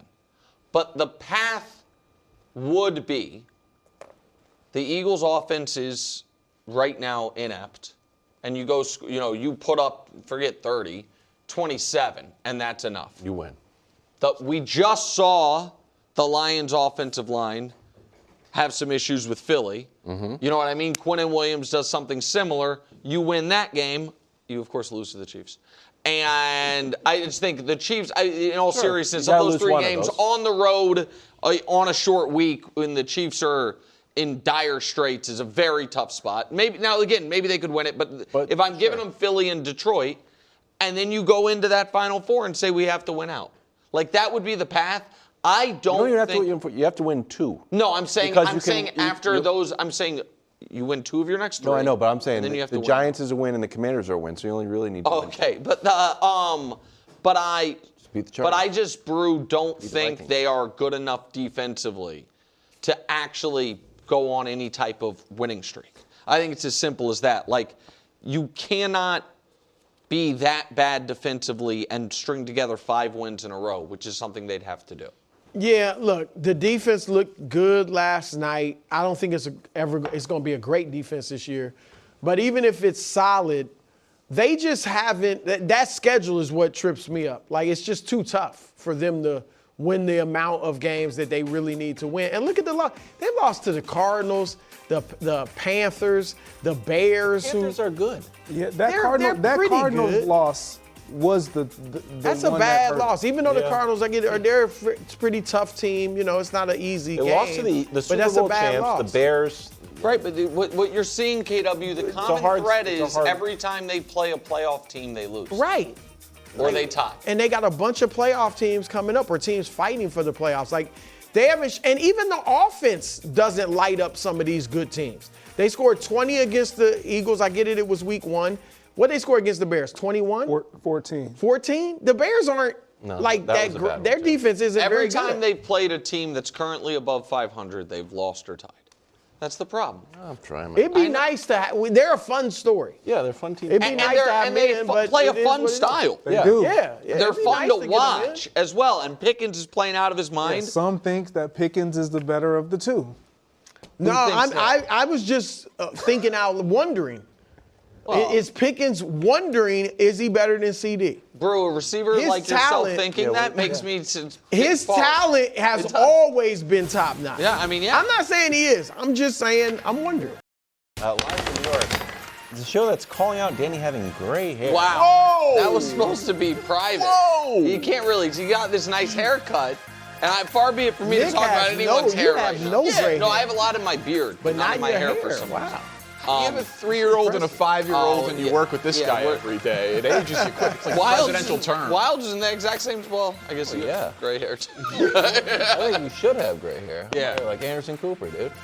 It's full gray. I am significantly younger than both Anderson Cooper and you, though. Wow. I'm just saying. Wow, significantly younger than you is what he subtle said. shot. Significantly younger. 10 years. Yeah, a full decade. 10 years? 10 years is I'm 39. Almost. But no, he's not, though. Yeah. Who is You're not 49. No, he's 50. I know, but close he's enough. always says he's close 50. enough. Yeah, it's close enough. That's significant. First things first, overtime. All right. Today, did the Eagles play their way to the top of Top 10 Tuesday? We discussed. Meanwhile, the number one reason why the Chiefs can turn their season around, because they might actually not be that bad, even though they are 5-5. But right now, we're starting with the Dallas Cowboys. They went into the Las Vegas game home a winner. That's the good news. Upcoming schedule, tricky. That's not the good news. Eagles on Fox, Chiefs on Thanksgiving, and then in Detroit to play the Lions to kick off December. Here's Dak Prescott. Two elite guys that complement each other, that build off of each other's energy. One makes a play, the other one wants to make a play. Tonight was fun. Just as I've always said, right? I'm just trying to get the ball out of my hands to these guys, be like a point guard, and let them go do what they do best. And tonight was a good example of that. Danny, did last night's game change how you view the Cowboys? No, not at all. I think it'd be kind of crazy to change your opinion of the Cowboys because they beat the Raiders. Like I think that would. Some people thought the Raiders could be cool. Yeah, sure. But 11 games ago, right? Yeah, we have a large sample size now to understand that we should change our prior convictions on football teams. So no, I don't. The Raiders are one of the worst teams in football, and Dallas thoroughly dismantled them, and Dallas blew it. Like I think you guys have been talking about a path to the playoffs and in the hunt, and sure, that's all reasonable. That's kind of what this time of the year is for. But they lost to Carolina. They lost to Arizona. Yeah. Like they blew it. Like they lost to Chicago. They lost to Chicago. I mean, just keeping it real. Yeah. I think they should be able to beat Chicago. And it certainly, if you're a real contender, you should. So last night, I don't think is enough. Talk to us in a couple of weeks, maybe some big wins. But I will say, if the question is trying to find a way to be positive about the Cowboys, I don't think it's for this year. I think if you just look ahead to next year and you're like, all right, the coaching hire's gone better than we all thought. The Pickens trade's gone better than we all thought. The Micah trade, while I still disagree with it, it has allowed them to sign some other pieces. And now they have 2 first-round picks where if you hit on them, probably on the defensive side of the ball, and Dak looks like a legitimate top 8 quarterback in the league, well, now, if you like your coach, you like your quarterback, you like your offense, and you hit on these draft picks. You didn't mention the Quinnen Williams move, which, as of yesterday, looks... He was excellent yesterday. Now, you're trying to thread a pretty tight needle there with, like, the age of with Kenny Clark and Williams, and also hitting on defensive rookies, and we're projecting the next year, and they have to sign Pickens. Like, there's still a lot of things that have to go right for that. But I think this year is over, but the 3-year forecast, if you will, for the Cowboys, I do think there's legit reason for optimism on that front. Here's the problem with that. That's not a bad take, look toward the future. But really, all that does is get them back to where they were 2 years ago. 2, 3, 4 years ago when they were winning 12 games, and they were good.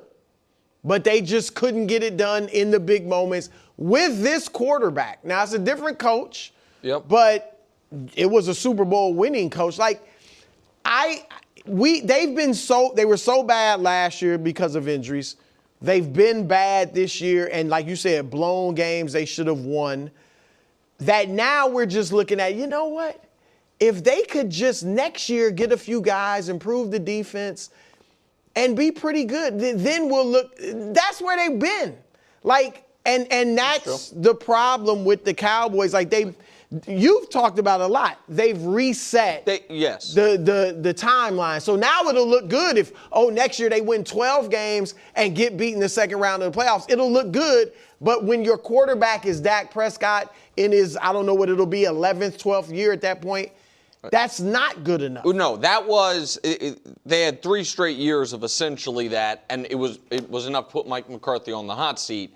If they have that year next year, it might be enough to win Brian Schottenheimer Coach of the Year. Yeah. So as but far as in the resetting, grand scheme, right? The expectations that it doesn't change that you'll have them permanently SBOB and permanently skeptical of them on that front.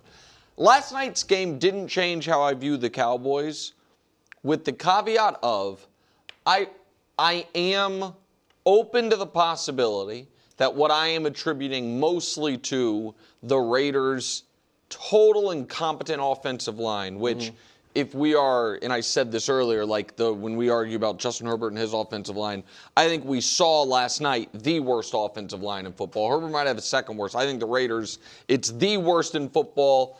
And that's when it was healthy, it was bad. It's gotten injured, it's way worse. Probably shouldn't have drafted Ashton Genty. Yeah, well, I mean, I think the idea there was that he would be able to make do. He has not been able to make do. Chip Kelly's been bad. Whatever. That's not the point. Point is, I am really interested in how this Cowboys defense holds up against the Philly offensive line. That, granted, won't be the same without Lane Johnson. And then against the Chiefs on Thanksgiving. Because I do think that while the math on making the playoffs might be really hard, them being a very difficult team to beat could be real if the defense can just be average. Because I do think this is one of the best offenses in football. Dak's having a great year, and this is the best pair of receivers he's ever had. I think one of the best in the league, arguably the best right now, like this season. Arguably. Yeah, sure. I mean, Phillies is great, but they're not being utilized. It's certainly arguable. And your guy Javonte Williams has been the offense is. It is hard, and this is a point you've made for a long time, but it's true, despite the fact that you've made it a long time. It happens to be true. Wow. Thanks, buddy. If you have a great offense, your floor should be very high. Cincinnati last year. Right. Cincinnati kind of tested that theory or pushed it to the brink. The Cowboys are doing something very similar. Cincinnati, we had no reason to believe they were going to have a midseason defensive renaissance. The Cowboys, to your point earlier, Brou, have gotten a lot of guys back from injury and traded for Quinnen Williams. So maybe, again, this is glass very half full, maybe they can have the 15th best defense moving forward, in which case, if you have 15th best defense and the 4th best offense, you are more than live in every game. No, I think that's a great – Danny, you don't – I'm with Nick in that the defense does make you wonder. I get it. It was the Raiders. This graphic is the guys they got back yesterday. 6 new players on defense, whether it's coming back from injury. And Overshown is good. Hooker's been good. Obviously, Quinnen Williams. Logan Wilson's okay. Those are significant names Overshown to just make them pretty good. Make a big difference. Yeah, I think they make a big difference. So, can the Cowboys play spoiler? Absolutely. Can the Cowboys win a game where they're a 6-point underdog? Of course. The problem is they dug themselves too deep of a hole. They have to go 6-1. They have to go 6-1, and they don't have an easy schedule. But we should throw it up, right? Because the schedule is, if it is find 6 wins, what team in the league with that 7-game stretch would you even pick to go 6-1? Is there one? No. Would you pick the Rams to go 6-1 in that schedule? No. Would you pick Philly to go 6-1? Obviously, Philly can't plays itself. Philly can't play itself, but you understand what I'm saying. If instead of Philly it was Dallas, it's such a tough schedule that I don't think we'd pick anyone to go 6-1. So I certainly am not picking the Cowboys. If they beat the Eagles, they can beat the Eagles. They can beat exactly any given week. And it's a short week, and that game's in Dallas. No. Right? Oh, it's in Thanksgiving's in KC. Oh, Thanksgiving's in Kansas City. Okay. Well, that's a little. Am I wrong on that? Yeah, no, you're definitely wrong. Oh, I'm sorry. I misspoke. No. Thanksgiving's always in. As soon as I said it, I was Thanksgiving's always in Dallas. I was like, how would it? So they stay there. Yeah. I mean, Detroit they and Dallas. stay. You guys travel. We'll see how this Colts game is. Wow, optimism. He's dying to get the Cowboys. I'm trying to find a path. Can I say something real quick? It's that also, my mistake there reveals that somewhere I think the Cowboys are a good team. Because the reason I was saying, because I've said all throughout the day that game's in Arrowhead. Yeah. Because I know that every game the Chiefs have left against teams with a winning record is in Arrowhead. I just know the Colts game, the Chargers game. And so in my head, I just thought the Cowboys were in that group. So that even though obviously Thanksgiving's always in Dallas. So that does. They're be rocking, and all of a sudden They're dangerous. 2 lose to the Lions and win out. Yeah, dangerous. There. I think they're. But to Danny's point, they've lost games. I get it. Carolina is improved. If you're Dallas, you're supposed to beat Carolina. This isn't a great Carolina team by any stretch. You're supposed to beat Arizona. Chiefs, who will be in Dallas for Thanksgiving, are 5-5, and they're preparing for the Colts. In danger of missing the playoffs? Maybe. Their Super Bowl odds are still top 5. So where do they fall on Top 10 Tuesday? Let's find out in this week's episode of Top 10 Tuesday. Get ready for a perfect top 10. I debated this one for a long time, and this is about as much respect as I could possibly give to, as Nick has pointed out all show, the 9 seed in the AFC. Still me thinking that they are the 10th best team in the NFL. Mahomes has been bad now for a couple of weeks. He has not been bad all season. I expect them to turn it around, but let's just get right to the 9th team if we can, because this game is wildly fascinating on a number of levels, because the number 1 offense in the NFL, coming off of a bye, goes to Arrowhead. And it's a 3-point spread in the game. So I don't know what you're going to be able to do to contort yourself into thinking that the Chiefs are still contenders or that they deserve to be on these lists if they lose that game to Indy. And it's just an awful spot. But I will say, the last time I thought that the Chiefs offense just didn't look right and like, man, can they win a shootout? They won 37-20 against Baltimore. So maybe this is the game that the Chiefs offense Hold on, breaks real out. quick. When you say it's an awful spot, what do you, for who? Like the Chiefs need a win. Yeah. And they are playing the number 1 offense in the NFL coming off of a bye. Oh, okay. That's not an easy opportunity in a must-win spot for Kansas City. There's lots of easier opportunities, I would think, on the schedule there. So I just don't think it's a good spot for Kansas City. Coming in at number 8, the Detroit Lions. It's probably the worst game I've seen Jared Goff play as a Lion. Fewest points they've scored since October of 2023 when he was there. It was his lowest completion percentage game, 3rd lowest passer rating game since he's been in Detroit. I just can't drop them too much for losing to a team that I think is really good, especially on the defensive side of the ball since they got Jalen Phillips. We'll talk more about Philly a little bit later, but this is the lowest I've had the Lions all year at number 8. Coming in at number 7, Wilds' New England Patriots on an 8-game winning streak, and what they have done on the offensive side of the ball in particular in this 8-game win streak is remarkable. These are their ranks over the last 8 games on offense. Lots of firsts across the board. Yards per pass, point differential, they've been bludgeoning these teams. 15 passing touchdowns in 8 games, scoring 29 points per game. It's an offense and a quarterback that no one wants to play right now. They have played the 2nd easiest schedule in the NFL. Coming in at number 6, another team on an 8-game winning streak. Welcome to the Top 10 Tuesday for the Denver Broncos. Broncos fans kept saying, are they going to make it? When are they going to make it?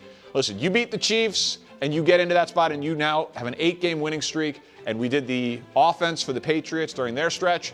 Let's look at what the Broncos defense has been during this streak. This is what they've held opponents to over 8 games. You're completing less than 60% of your passes. They've allowed 6 passing touchdowns in 8 games, a couple of those without Patrick Surtain. 35 sacks every time you watch a Broncos game. They're talking about them versus the 84 Bears for the pass rush and the sack record. So the Broncos defense is... This is their first time in your top 10? First time in the top 10 Wow. all year. Make their debut at number 6. Hey, I wanted to see them do it against a real team. I was not... The Jets game, the Giants game, the Raiders game, they just were not impressive. That Chiefs win was very, very impressive.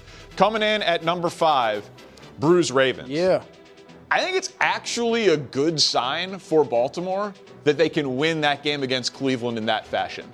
Like, Lamar was awful, and the Browns' defense was disrupting them all game. Myles Garrett, the defensive line, Derrick Henry couldn't get going. It was just like everything was difficult for the Ravens' offense, and they still won because the Ravens' defense is continuing the repeat of last year's trend of starting horrible and looking like, I don't know that they'll be the best defense in the NFL by the end like they were last year, but they're clearly a difference-making unit. And so the fact that they can win a game when Lamar doesn't show up at all, because I know Lamar will show up, still makes me think that their best is really, really scary. Coming in at number 4, the Buffalo Bills, Josh Allen, my Super Bowl pick.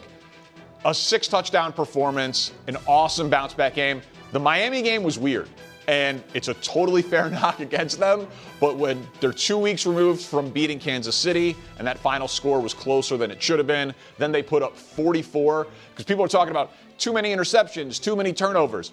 I'll take it.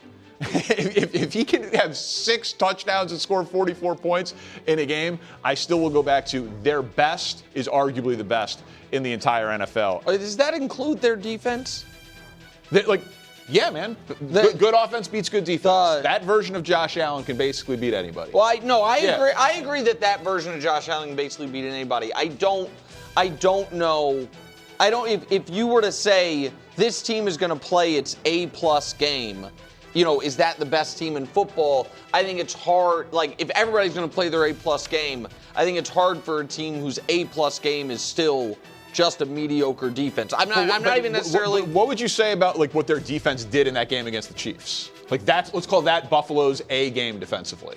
That would be good enough. Right? I mean, sure. I also don't. The Chiefs-Bills regular season, postseason thing is just so weird that it feels like for both of them it's siloed, but that's a fair point. For all that Josh Allen has done this year in terms of being inconsistent, he has more yards, 7 more touchdowns, and a better passer rating, albeit with 3 more turnovers through 10 games than his MVP season last year. Like he's been very good this year. Coming in at number 3, the Seattle Seahawks. I'm not going to drop you for that game against the Rams significantly. I dropped them 1 spot. And this is my, other than that, Mrs. Lincoln, how was the play graphic? Other than the 4 interceptions, how was that game against the Rams? They were incredibly impressive. Yards, first downs, plays run, time of possession. The fact that you can have 4 interceptions and have a game-winning field goal, albeit from 61 yards, for a shot to win that game, most teams get blown out in that spot. The Rams had a touchdown drive of 3 yards and 25 yards in that game. I can't wait for the rematch in Week 16, and I think it might be an NFC Championship game, Seahawks and Rams. At number 2, the Philadelphia Eagles. Fun fact, the player who leads the NFL in pressures the last 2 weeks is Jalen Phillips, who's tied with Micah Parsons. Micah Parsons, it cost 2 first-round picks, a third-round pick, and the largest defensive contract ever. For Howie Roseman, a third-round pick. Yeah. For Jalen Phillips, they're allowing 14 points per game, Philly, in their last 4 games. So we talk about the offense. Their defense is rounding into form. And at number 1, the Los Angeles Rams. Here's the profile of the Rams. Their defense is second in the NFL. They have the second most takeaways. Their quarterback has the most interceptions by far. Most touchdowns by far. The most touchdowns by far, 27 touchdowns. And he hasn't thrown an interception since week 3. It's pretty good. Yeah. Second scoring defense, second in takeaways, number 1 in touchdowns, no interceptions since week 3. Brou, as always, a perfect top 10. Well, not perfect. Whoa. Not bad, but Eagles got to be number 1. Right by that. I mean, Nick has said it, and he's right. Winning is a skill, and they know how to win. They have beaten, obviously, the Rams. They have beaten the Chiefs. They have beaten, Tampa Bay. And I know the concern is certainly not the defense. Because the last 2 weeks, they've given up 16 points. One of those teams was Detroit, which was averaging 30 points a game, still is. And then the other team was Green Bay, which has, offensive capabilities. So the defense is great. The offense has already proven. I get it. They have a few bad weeks here and there. How many did they put up against the Rams? That great, second-ranked defense? Yeah, that was a while ago, but 33, right? It was this season. All right, it wasn't 2 years ago. 33. That's true. How much they put on Tampa Bay? And Todd Bowles, who's a great defensive mind, 31. Jalen Hurts has shown us time and time again, when I got to get points, I'll get points. My receiver might be mad. I'll get points. I'll get him the ball, whatever. So I just think until proven otherwise or somebody else looks phenomenal, and to your point, the Rams were fortunate to beat a Seattle team that had 4 picks. So I don't think that's a feather in their cap. I'm putting the Eagles at number 1. Brou, yesterday, I was firmly on Wild's side that he's obviously the Eagles guy. But you are making a strong push trying hard to really elbow Wilds off that corner. And abandon his Packers. Listen, there's a weird and I think very dumb thing going on, and it's led by some local and national radio hosts and podcasters about trying to create a real Patriot-Chief dynasty rivalry, where Patriot fans are like, you're a dynasty. If you miss the playoffs, you know what? I'm staying out of that because this year, I'm Team KW. I believe in your Pats. I'm reaching across the aisle, and I think Danny Parkins's just disregard for the New England Patriots is insane. They're 7th. Exactly. They're 7th. They beat in Buffalo the 4th team. They have fewer losses than the Bills. Their quarterback throughout the year has played better than the Bills. Their defense is better than the Bills. Their coach is better than the Bills. I don't know. You gave Denver went from off all the way to 6 because you have put a hard ceiling on the Patriots that they don't deserve. It's not a hard ceiling, Nick.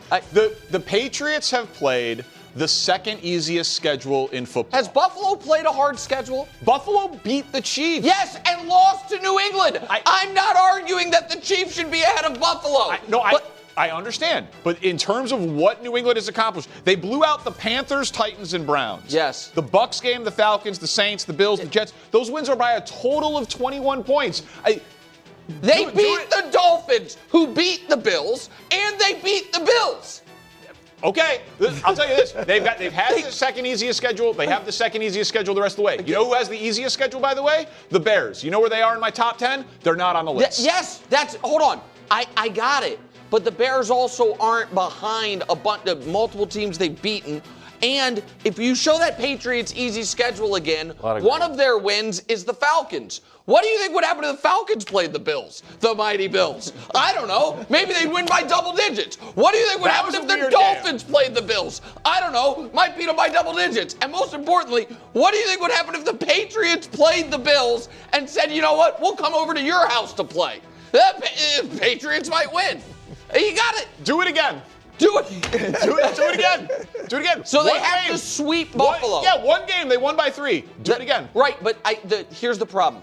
If the Bills beat the Patriots, that one game will validate it. Yeah, I'm sorry. If you win your division for 5 years in a row, that's a little bit more of a body of work than a team that's done it against the second easiest schedule. Because the Chiefs have won their division 9 years in a row, and you put Denver ahead of them. They're 5-5, Nick.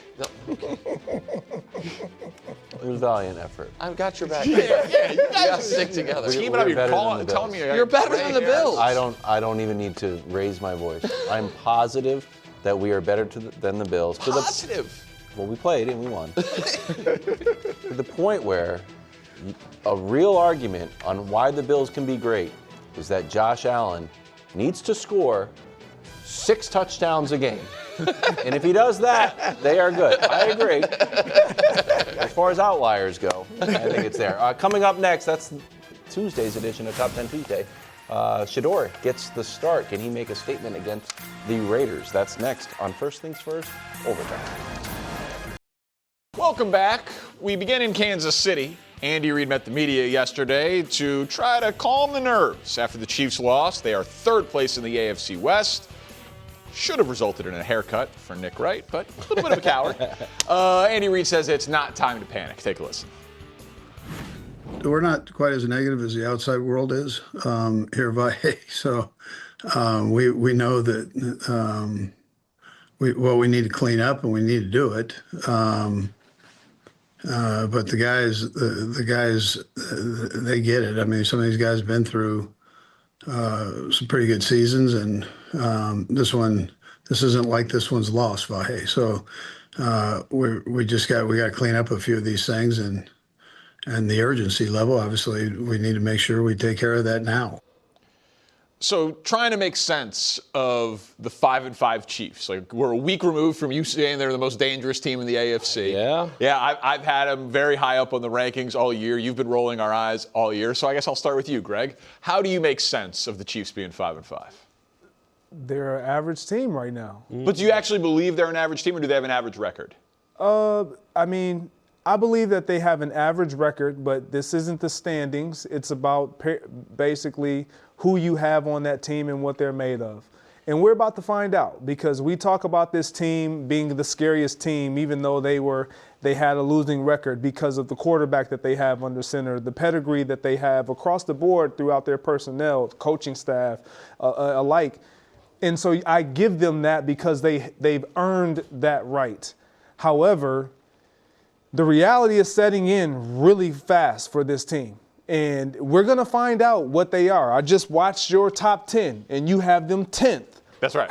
Behind a team that they play this week. And I wonder what happens if that team, the Colts, beat that team. The Chiefs will be out. And would you give the Colts credit, or would you say, you know what, they beat they beat the Chiefs, but I still don't believe in the Colts because the Chiefs aren't that good. And so, staying on topic, this is a team that gets the benefit of the doubt because of what they've done in this league over the past 5-6 years. Yeah, I agree with Greg. I think the issue right now, when you look at them at 5-5, you realize they're not elite, but they still are dangerous, right? You have a top tier offense, the best quarterback in the league, arguably with Patrick Mahomes. The issue right now for the Kansas City Chiefs, they can't close games. That's the issue. Here it goes right here. I got a graphic for you if we could pop it up real quick. This is what they were in 2024, 11-0 in one-score games. In 2025, they're 0-5.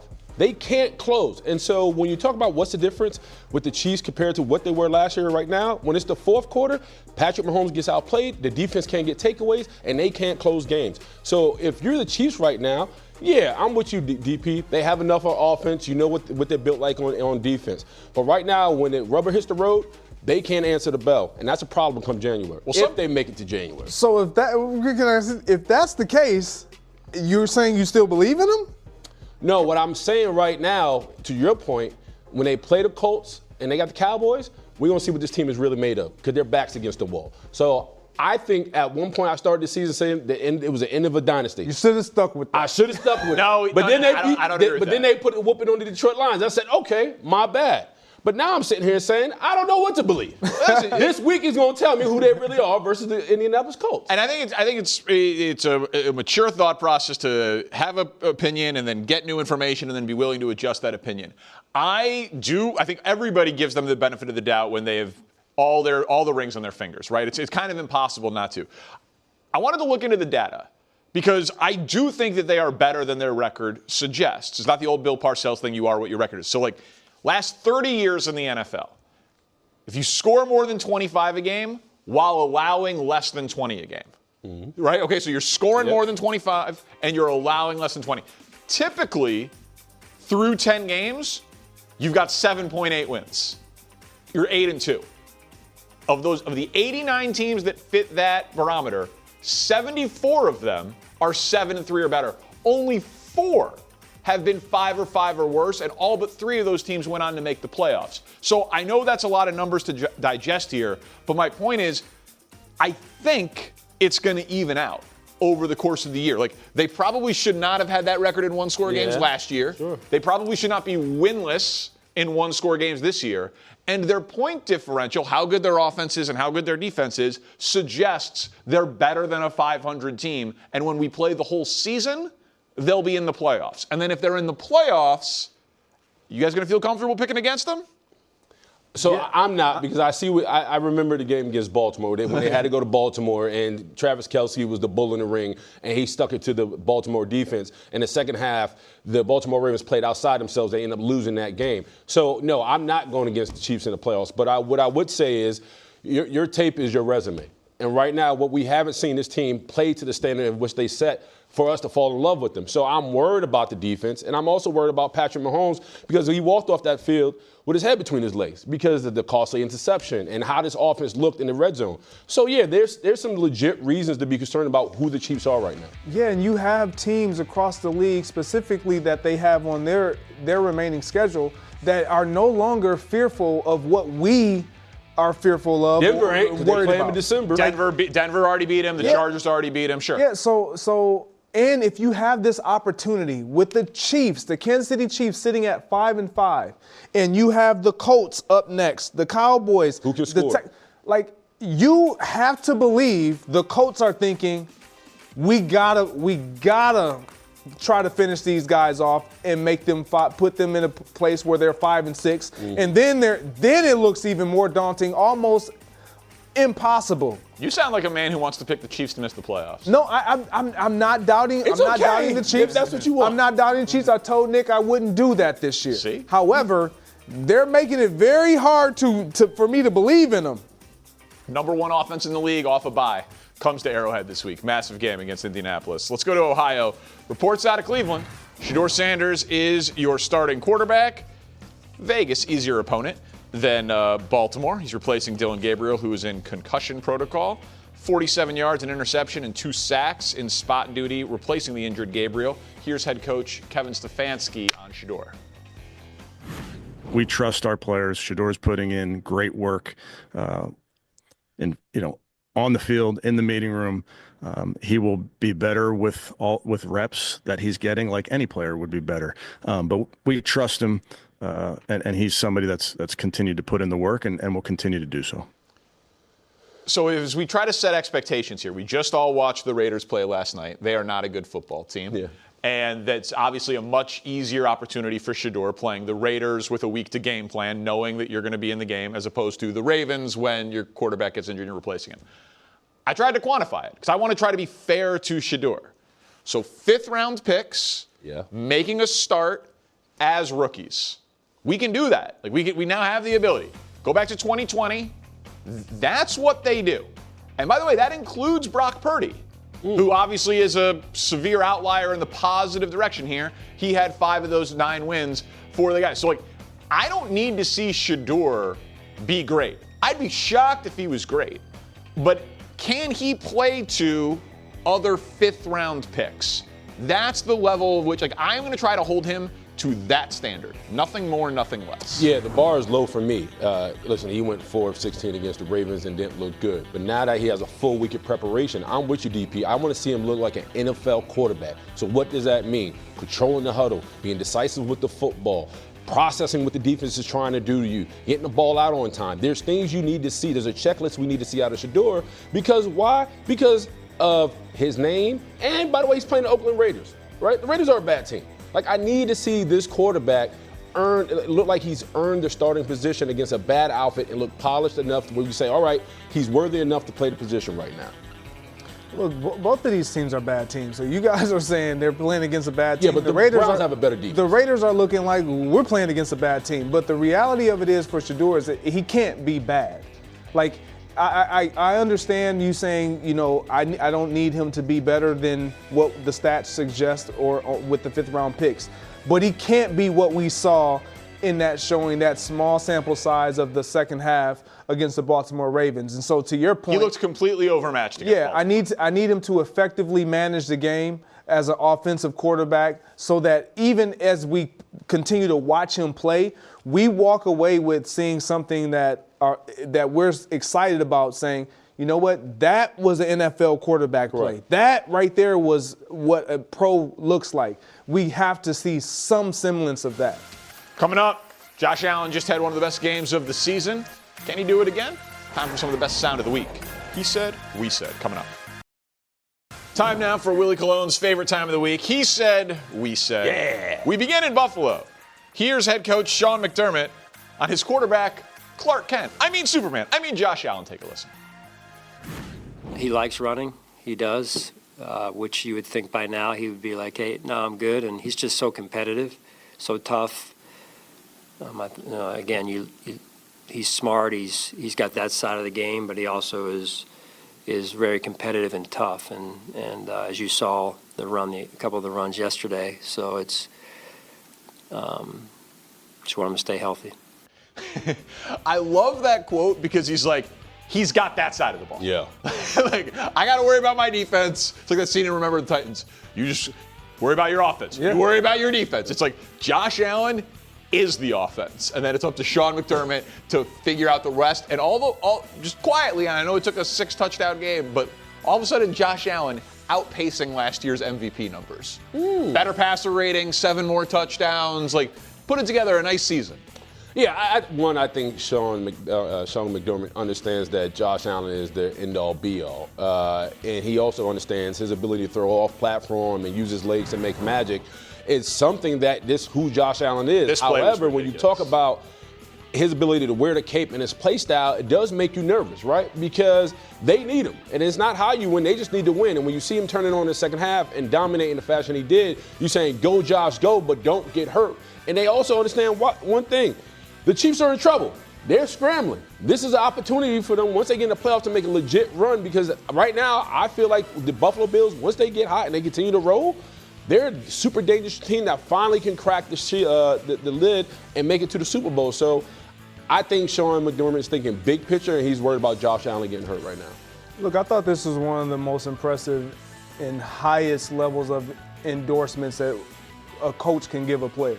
To say he's got that side of the ball. When you are a defensive-minded coach and you understand that your quarterback is that good to where we just trust him to take care of that side. Like, we have to get done what we need to get done and focus on being better as a defense to support him. You can't get a higher level of a compliment. This version of Josh Allen that we saw on full display this past week, that has to be what they get moving forward. You're going to have to live with some of the turnovers, but I guarantee where he is in his career, his maturity level, the likelihood of him having those turnovers is not as high as when he was a little younger, but you do run the risk of him, if he's going to go, he's going to go, and you're going to live with some of that. He's a concussion or a high ankle sprain away from this team going backwards, and that's what Sean McDermott is worried about. Yeah, and I get that, but in the same breath, you can't tell him to tone down the way that he plays, because if he's not this team is not one that we're going to be talking about. Their defense isn't good enough, right? Exactly. Yeah, they need to be dominant on the offensive side of the ball. They need him to generate the big plays and all that. And I understand, like, Josh's turnovers look bad. Like that chest pass interception. That was bad. Goal. Yeah. Like, that's obviously really bad. He's got 7 interceptions this year. Mahomes has 6. It's not crazy. Last year was just so good, which is why he won MVP. But yeah, like if you're going to be a high variance player who's going to throw the ball down the field, who's going to run a lot, like, yeah, you're going to have a few more turnovers. But if the upside is putting 40 on the board, I'll take it. All right, no pressure here, Greg or Willie, but let's see here.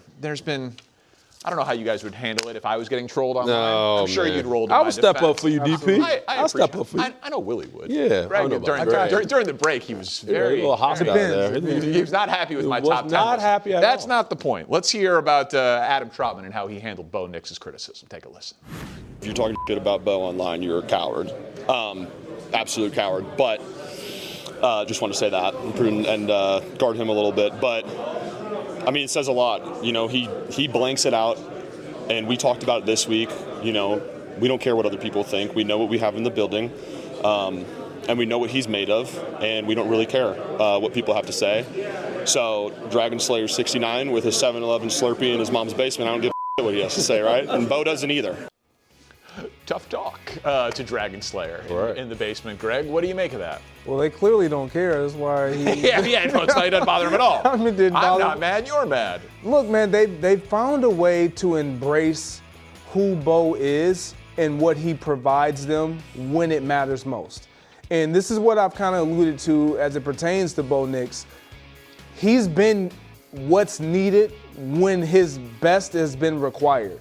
And it's not the recipe that we tend to see and we love to see in this league, especially from a quarterback that doesn't perform from quarter 1 to 3. But in the fourth quarter, he finds a way to elevate his game and walk away with a win. And so you rally behind a guy like that. If it were the other way around, it would probably implode, but it's not. And so I don't mind them supporting him, but they do care. They definitely care. Yeah, I'm a little perturbed by the comments. Like, what's this like nuanced thing going on around the league where guys feel like they have to jump on a grenade for their quarterback? This comes with the position. You've been critiqued. I've been critiqued. I've seen things said about Benny like, man, I should jump out there. But he also understands when you're worth $100 million, when you're a face of a franchise and you sit back there, you're a leader of men, it comes with some heavy scrutiny. Everything you said is right about it. He's a closer. He's just not good from quarters 1 through 3. I sit back and say, all right, there's room to grow. But I'm not going to hold my tongue and not critique Bo Nix. And not even with him. When you talk about Sam Darnold and the critique after the bad game against the Rams, his middle linebacker jumped in front of him. I'm saying to myself, this is a grown man's league. Grown men deal with criticism, whether you like it or not. So for Bo Nix and whoever in that locker room has a problem with the world criticizing his game, I'm a refrain from cussing because I don't want to get you fired. But I'm like, enough. It would get me fired. I think it would just get you fired. Yeah, well, I don't want to ruin the show by it. Yeah, no, I think it's nonsense. This is a tale as old as time, right? It would be like athletes would be like, we don't listen to talk radio, or we don't listen, or we don't watch the news. But they do. We don't read the news, right? Yeah. But you do, and I get it. It's in our phones now, so it's crazy that the Dragon Slayer or whatever has access to Bo Nix's pocket. And that's what we've just all signed up for. And it's horrible. Yes. And I don't really enjoy it. But this idea of like, man, that you're above it. Well, then just don't address it. He basically just platformed the online troll, and so that part of it almost validates it. Bo Nix hadn't been good, and then he was great. You know when there's not going to be criticism? When you were great. Yeah. That's just the name of the game. You don't have to like it, but that's how it works. People had a lot of things to say about Tom Brady. You know what he did? Hoisted 6 Lombardies. Now he's the guy. Yeah. And then he got another one. Yeah. down in Tampa. Yeah. I cannot wait to show you guys a very specific play from last night's game and see if it offends your player sensibility. It's coming up next. We welcome you back with a little game of Did You Catch That? So that man right there, Jerry Jones, has been known to be a little dramatic a time or two. A little bit. His offensive tackle, though, Tyler Guyton, I don't know, maybe he's inspired. Did you guys catch this from the game last night? All right, we're holding on, little linebacker. I got him by like 50 pounds. Ah! What is this? Now, I'm curious. Tough offensive lineman. Yes. Multiple touchdowns in the Super Bowl. Man went over the middle, was not afraid. Where do you feel, where do you come out on flopping in professional football? What is the difference between flopping and foolery? This is foolery, right? Like if I was next to him, I'd be like, dog, you're embarrassing us on Monday Night Football. Please get up. He's like flailing around on the ground. And it's clearly like, dude, you're costing us. Like we're winning the game. There's no reason for the extra foolery that you're displaying right now. It's ugly. That's when it comes out, though. When you're winning, you're having fun. You want to just put the hands in the air, and it looks like he's having a seizure. This is when it comes out, and it's unfortunate because this is the type of stuff draws the flag. See, but so that's what I wanted to address here because it happened with Josh Allen too recently when he slid and then he's kind of got look at this. Threw his head back. And he like does the whole that's hard. And listen, you're trying to game the ref, you're trying to get 15 yards, you're trying to win. But this is a competitive game. That's what I'm saying. Well, in soccer, it's weak. In the NBA, it's weak. There's something about it happening in tackle football that legitimately offends my sports sensibility. 100%. Like there should not be a penalty. There should not be legislation. It should just be public shame. Yeah, but you're blowing the Raiders out. Why are you fishing for flags? Just don't fish. It's tackle football. Don't flop. Yeah. You guys are supposed to be tough. I'm with you on that. Don't flop. Mahomes does it all the time, by the way. Yeah, on the sideline. I know, it's bad. It's my least favorite part of it. It should be on the Jumbotron before games. It's just like a PSA. Don't flop. You should be fine. I like that. Yeah, tackle fine. football. Yeah.